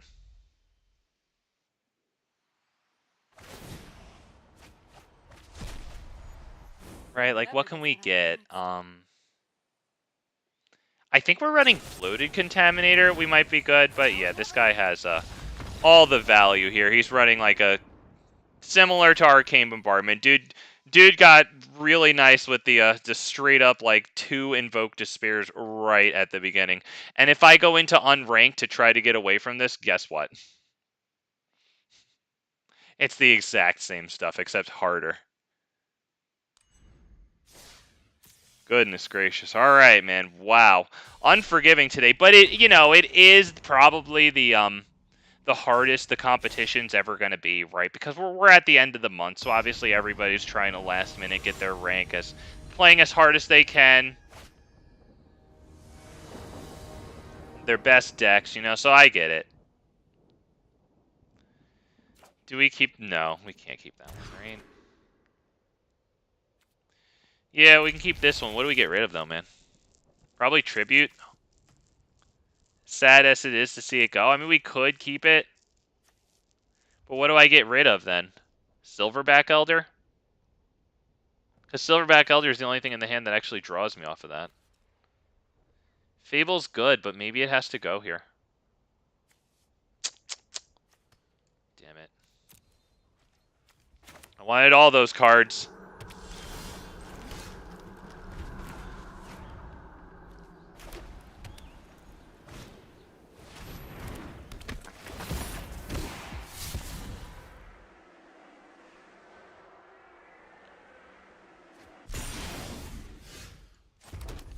Oh shoot, I missed that. Hang on, Richard. I'm gonna have to read the first one. Okay, let me see. Oh, almost forgot. Okay, the new Lake Night Horse is built on a mountain of uranium ore, and it's open to the public.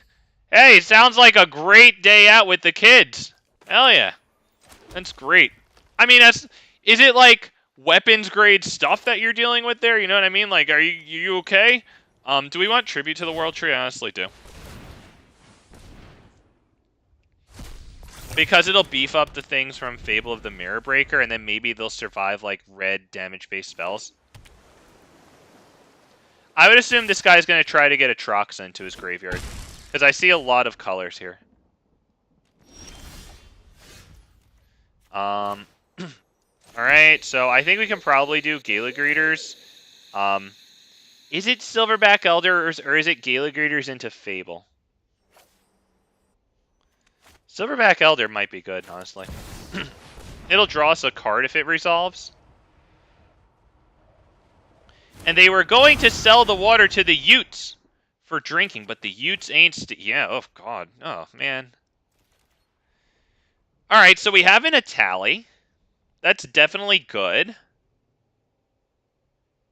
We're on the way to being able to cast it. They dropped Fable, not Atroxa yet. They could just drop Atroxa now. I don't know what we'd do with it. Maybe if we could tally another one of their Atroxas on the field. This assuming they even have it, of course. Uranium smelted there was used in Hiroshima and Nagasaki. Oh, great! A nice claim to fame there. Good for you. Or them. So, yeah. Yeah, weapons great.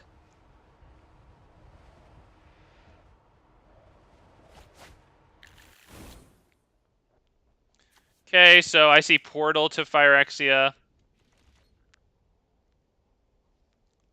Alright, let's see what we can do. They've got to discard a little bit. See if we see another Atroxa in their graveyard. They do have this, but they're a little far behind on the white mana. I think they only have one there.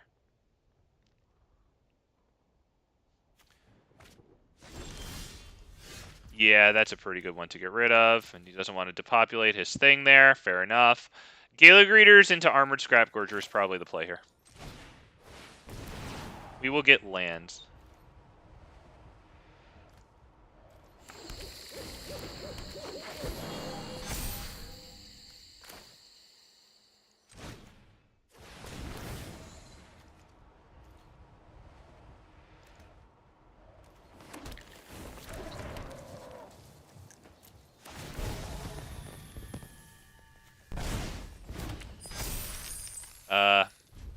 That'll be just about all.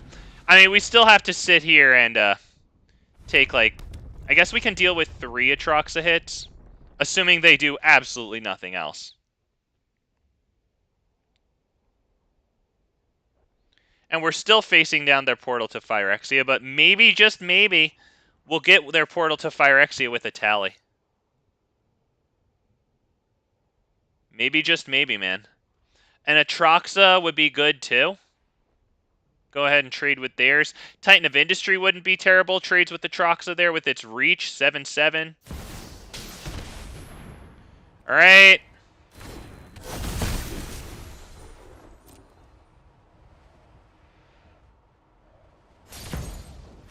Yep, nice. Definitely do that.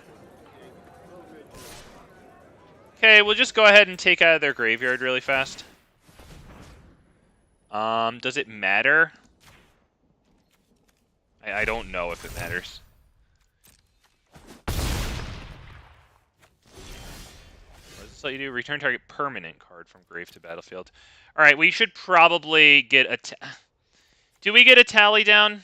Because they have lethal damage in the air, you know what I mean?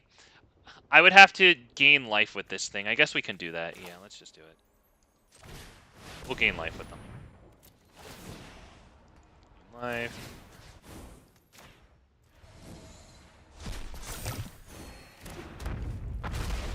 Gala Greeters will gain us life.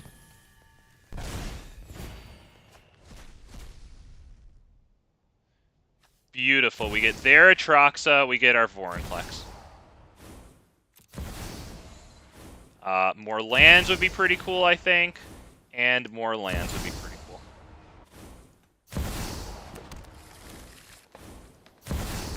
Should have gotten the Hunter's Maze there. I was just clicking the first thing. The Hunter's Maze would have been much better.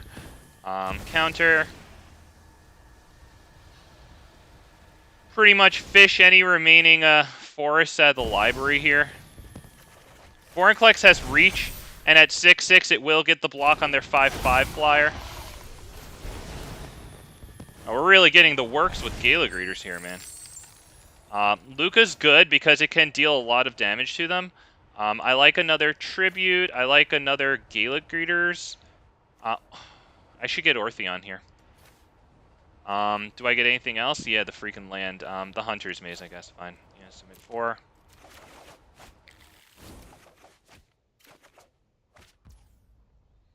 So we can drop that.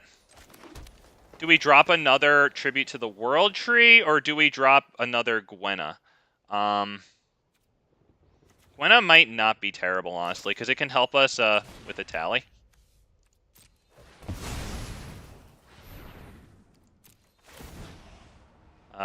Gain more life. Do they have any artifacts or enchantments to destroy?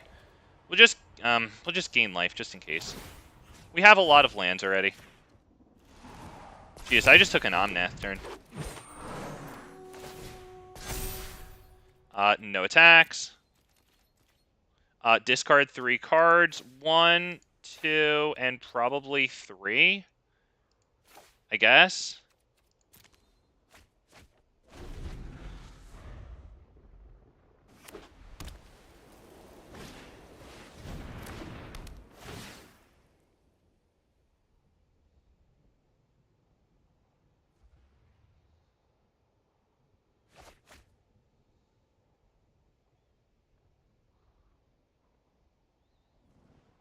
So what we can do is drop Luca and -4 it, right? And then divide X damage as we choose. Wow, I'm not gonna lie, boys and girls. Did we really think that I was gonna win that one? Holy gosh. Boys and girls, let's hit that like button, because honestly, for the last, like, hour or so, I was getting my ass handed to me in Standard, but we did it there, man. Oh, we actually got their Atroxa off of a tally there. That was pretty nuts. And our Vorinclex, too. Oh, man, we had that. And then we were going to use Luca there, -4. We were going to divide 7 damage as we chose amongst their creatures. Or we could have, like, flipped a tally. Let's see. Hang on. I want to see how much mana I have. Could I have flipped a tally and played this for 5? That would require a total of 15 mana. 1, 2, 3, 4, 5, 6, 7, 8, 9, 10, 11, 12, 13, 14. So shit, if I had actually counted up my lands there, I shouldn't have discarded one of those forests, right? Because we would have actually been able to drop the forest, and very comically, we would have been able to freaking flip a tally into the 11/11, drop Luca, divide 11 damage as we chose to not only kill Atroxa, but these two things also, and then we'd be able to swing with our Atroxa, their Atroxa, right? They wouldn't be able to trade. Wow. Okay.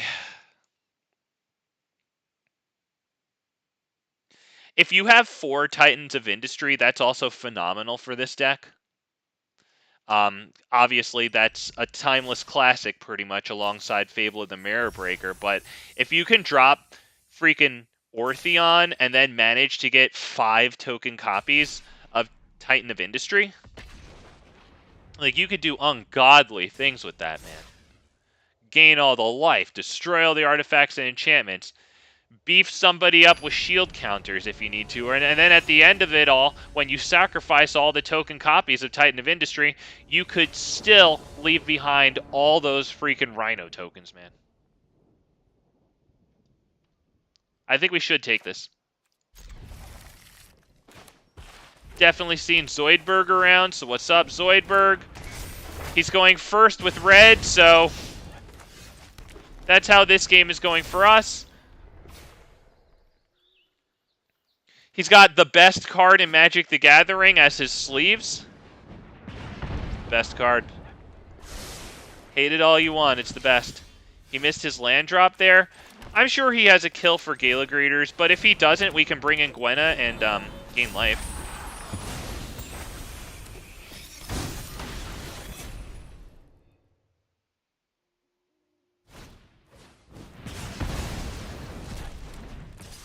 Okay. Well, we're dropping Gwenna. We are not blocking with Gwenna. The poor guy is screwed. I mean, he did keep the opening hand with 1 land. But nevertheless, at least he got the mana there. Okay, so Strangle. So we won't be able to get Silverback Elder. That kind of stinks. But we can go this into Fable. That's pretty good. It's better than Armored Scrapgorger because we can hold Armored Scrapgorger to play after Silverback Elder, and yeah, get a nice proc there. Feels good. Do we want to block that? Honestly, yeah, let's block that one, right? I think we're good there, yeah.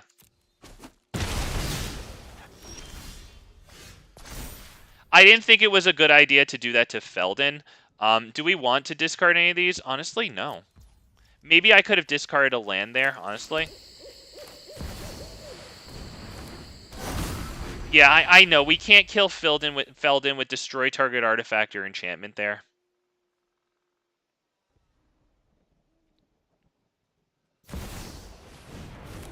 Alright, so he can't attack here. He might attack with Feldon. Because, I mean, that wouldn't be a bad thing to have Feldon get dealt 5 damage, right?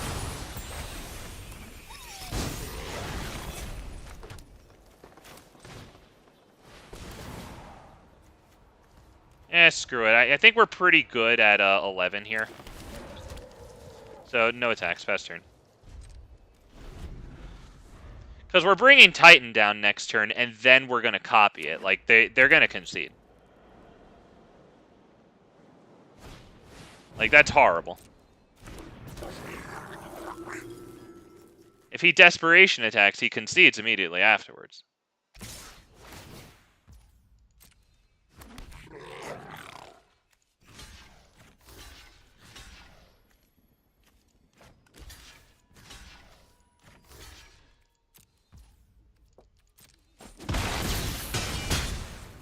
Yeah, that's too bad. That's a concede. Here it comes, boys.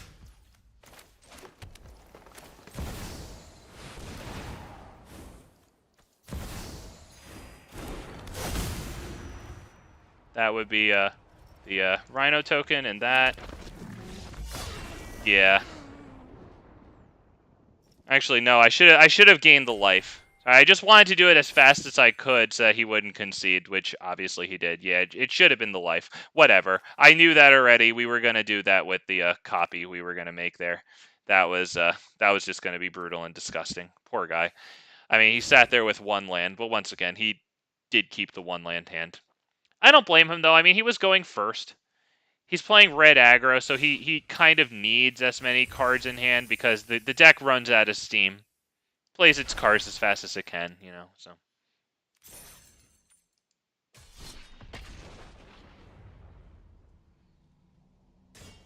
So I think I'll play a couple of more of these and then I'll end it. So I want to thank anybody who's here for staying around with me here. I appreciate everybody's time. If you haven't already liked the stream, I very much appreciate that.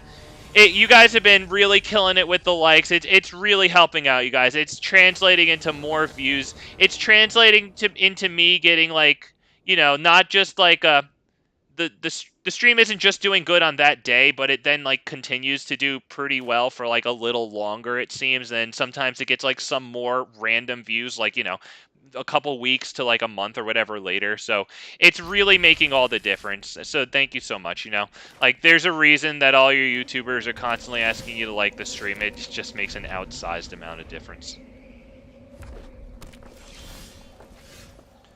Which one do we want to keep more? Let's just drop Gala Greeters, I guess. Can't believe that made it to their turn.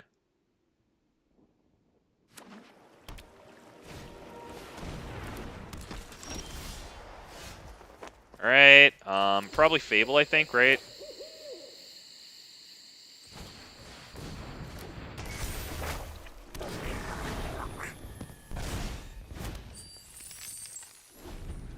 Alright, so we do get a nice treasure token out of Gala Greeters. That's great.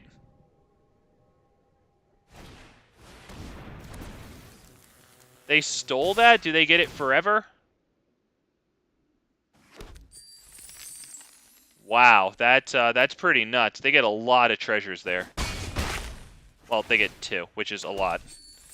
I just took my 3rd turn.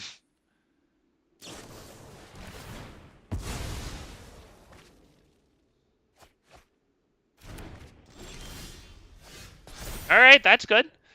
Do we discard? Do I want to discard this? At this point, it might be an okay thing to discard. Okay. I kind of like bringing in Luca full price and then plussing it and bringing in an Armored Scrap Gorger.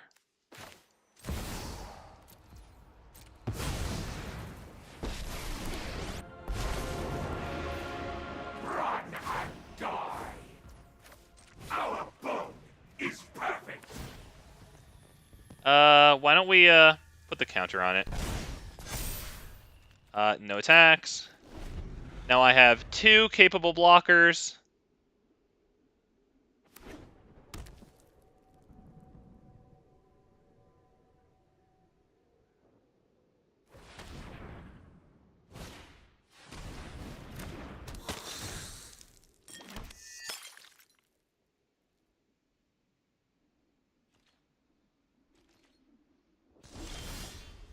Okay, we're probably going to want to drop a tally here. I can't really see why we wouldn't. Counter. We'll probably get the works here.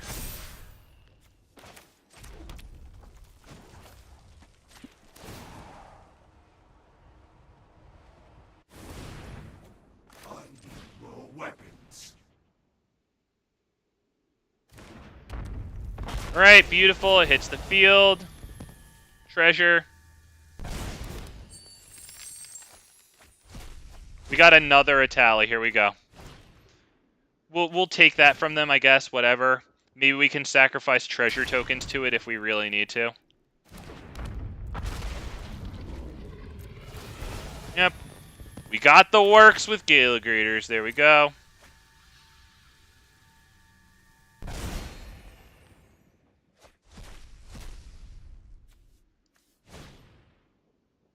We got their Fable. We like that. Was that their Atali? Or was it our Atali? I think that was our Atali, right? So we only have one more in the library. Okay, yep. And Strangle on their card draw engine. Absolutely.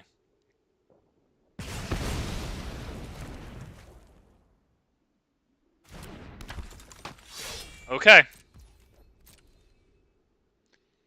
I do not think I want to attack with Gala Greeters.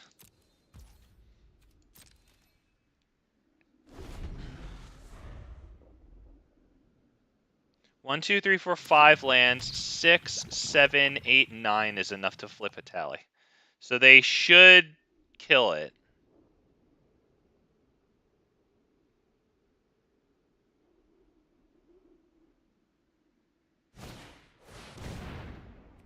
They're using it. Can I use this to sacrifice a creature, sacrifice an artifact? I can't really do it. That sucks. I mean, they're not flipping it here, so we'll just take the damage, and I imagine that they're just going to sacrifice. Okay. Who do we block with? Tenacious Underdog. It goes back to their graveyard, but at least we keep the thing, right, with 2. Yep.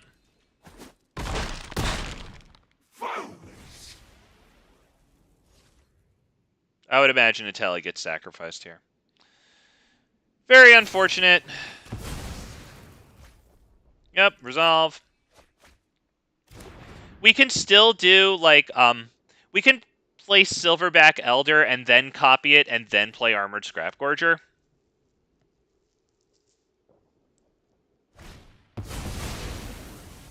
We can blow up their Ornico Temple, which is pretty nice. They have 2 colorless and a blood token here. That sucks. Yeah, we can't do anything about that one, unfortunately.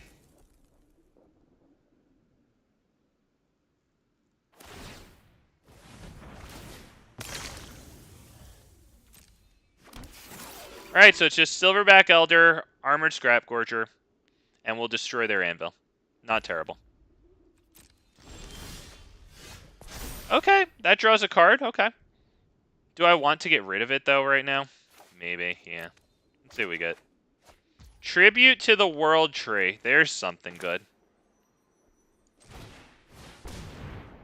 There's something real good. We're going to need the card advantage. We only have one more Atali. Every day I grow stronger. Does it matter what we take out? They have a Tenacious Underdog in here, don't they?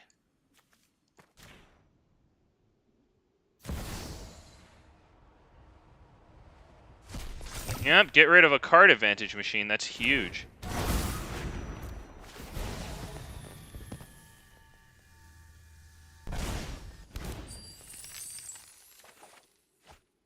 Beautiful. Now we attack to create the treasure token. Post-combat, we could attack with the Scrapgorger. Or attack with the Scrapgorger, sorry. We'll cast it, it'll get 2 counters, and it will blow up this thing with Silverback.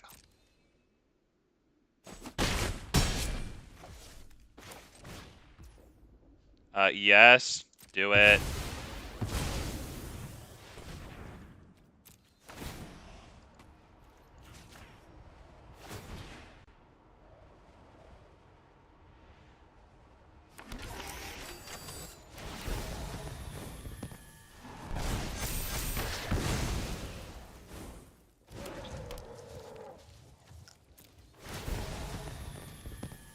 I was a little slow on those triggers. All right. I'm good. I'm here. I kept thinking it was over. Wow, it kept on getting more triggers. Anyhow, only 15% of Coloradoans were born in the state. Wow, damn, everyone's moving. Okay, so, you know what, like 90% of La Plata. Soon to remember? For sure. People are, oh gosh. Jesus, man. Woo!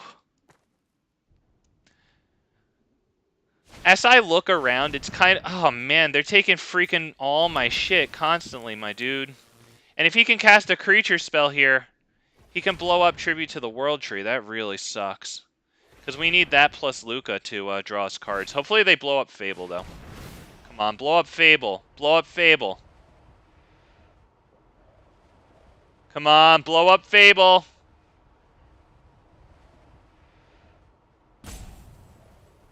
Damn it.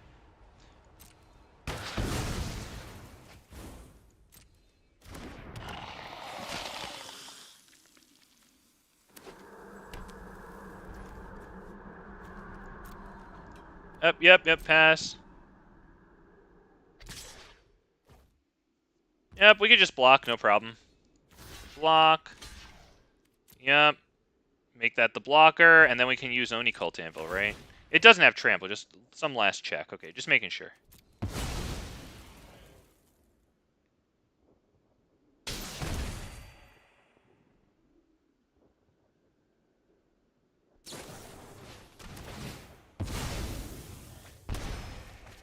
Okay.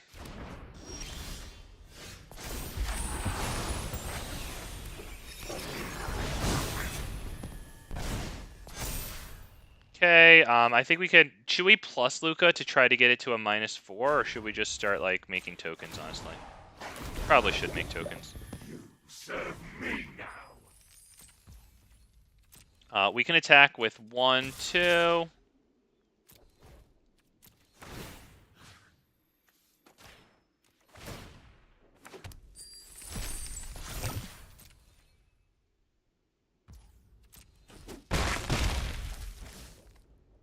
Shit, I didn't even look at the Gala Greeters all the way on the end there. Let's keep that in hand. Damn it, I didn't attack with the stupid fucking Gala Greeters. Damn it. Sorry, it's partially under my freaking text box is my excuse. Damn it. Oh, God, it's so annoying. Can we sacrifice an artifact? Oh, it's or a creature.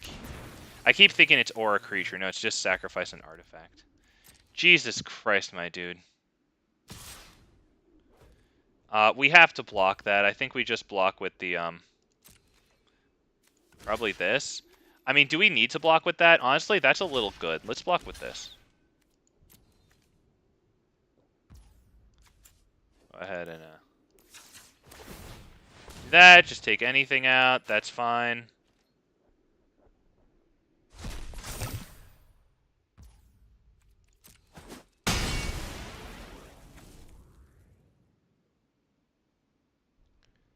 Jesus Christ, dude.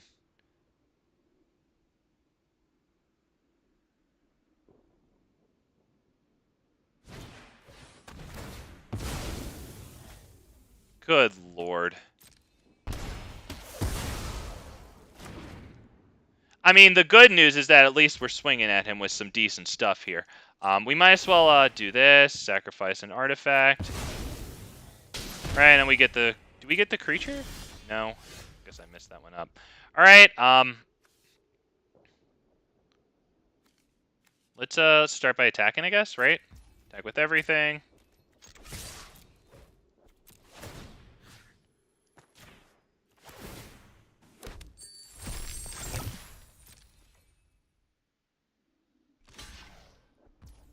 Okay, it probably means he has another one. Let's go ahead and drop Silverback Elder. And that'd be end turn.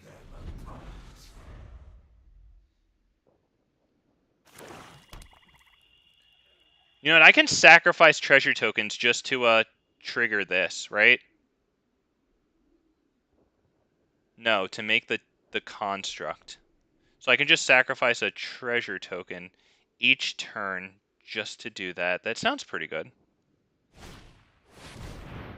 Good God, are you done being a pest yet?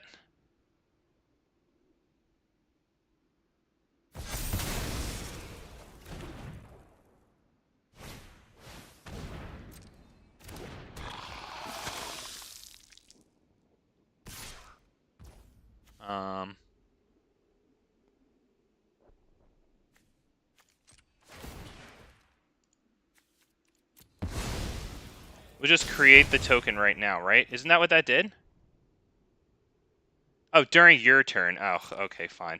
Well then, I think do we block that, or do we just let him do that? Let's let him do that. Because we can force him to block here. No, I can't lose.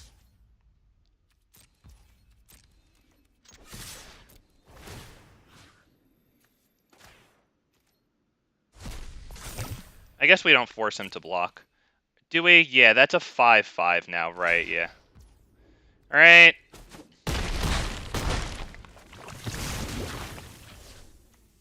We'll go ahead and drop this. Drop this.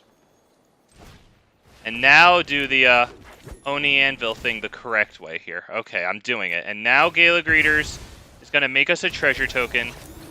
So that way we can do it again and again.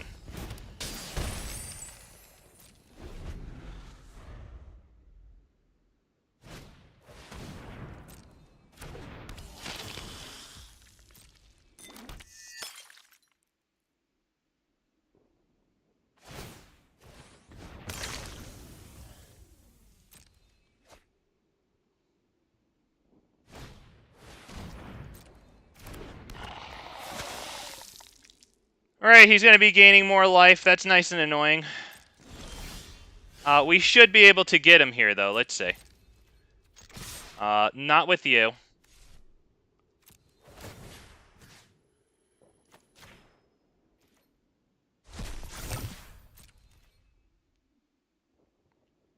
All we need to do is bring him down to 1.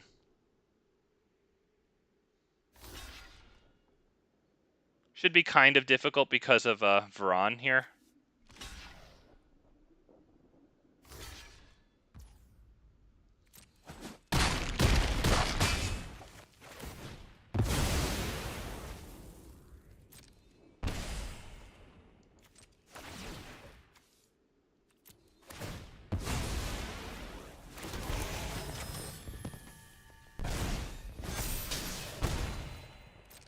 Honestly, maybe I should have done that at the beginning of the turn to get Gala Greeters leveled up there. Nope. Oh, you look at that. Look, I swear to you, dude. It's weird kid who knocks all the toys off of the table syndrome. We went through that much of a game. No, you don't have anything to say. You just nod out after freaking bothering me the whole time. Dude, look at that. Oh my, he just took all my shit and then fucking sacrificed it and pissed me off. But we actually wound up doing all right with card advantage too. He killed my tribute to the world tree. Look at all this shit. He doesn't have anything to say. We went on a tally roller coaster ride only to freaking lose it unceremoniously. Holy crap, that feels like it was 2 games ago that we did this. Remember that? Remember that? That happened this game. What a jerk-off. What a fucking pest. Doesn't have anything to say about that. I wonder what the odds are that he would announce it to us good game if he won. Alright, boys and girls. Wow. Oh, God. After we stomped that fucking pest into the ground, I think we're going to end it there. Thank you all for joining me today as we did Historic Brawl Ghalta and a little bit of red and green standard there. If you haven't already liked the stream, please do so. If you haven't already subscribed, that very much helps the channel out. And I mean, honestly, what are you doing if you haven't already subscribed? I know 80% of you out there aren't already subscribed to Big Fat MTG. And I'm very happy to have you guys watching me because it means the channel has more to grow. Let's get some subscribers on this stuff, guys. We did that. We took out the trash there. You'll love to see it. Take care of yourselves, guys. We'll be streaming tomorrow, same time, same place, 6 p.m. here on the worst on the worst Magic the Gathering stream, 6 p.m. Eastern Standard Time. Take care of yourselves. Take care of each other. Please like my stream. Bye-bye, everybody. Shout out to your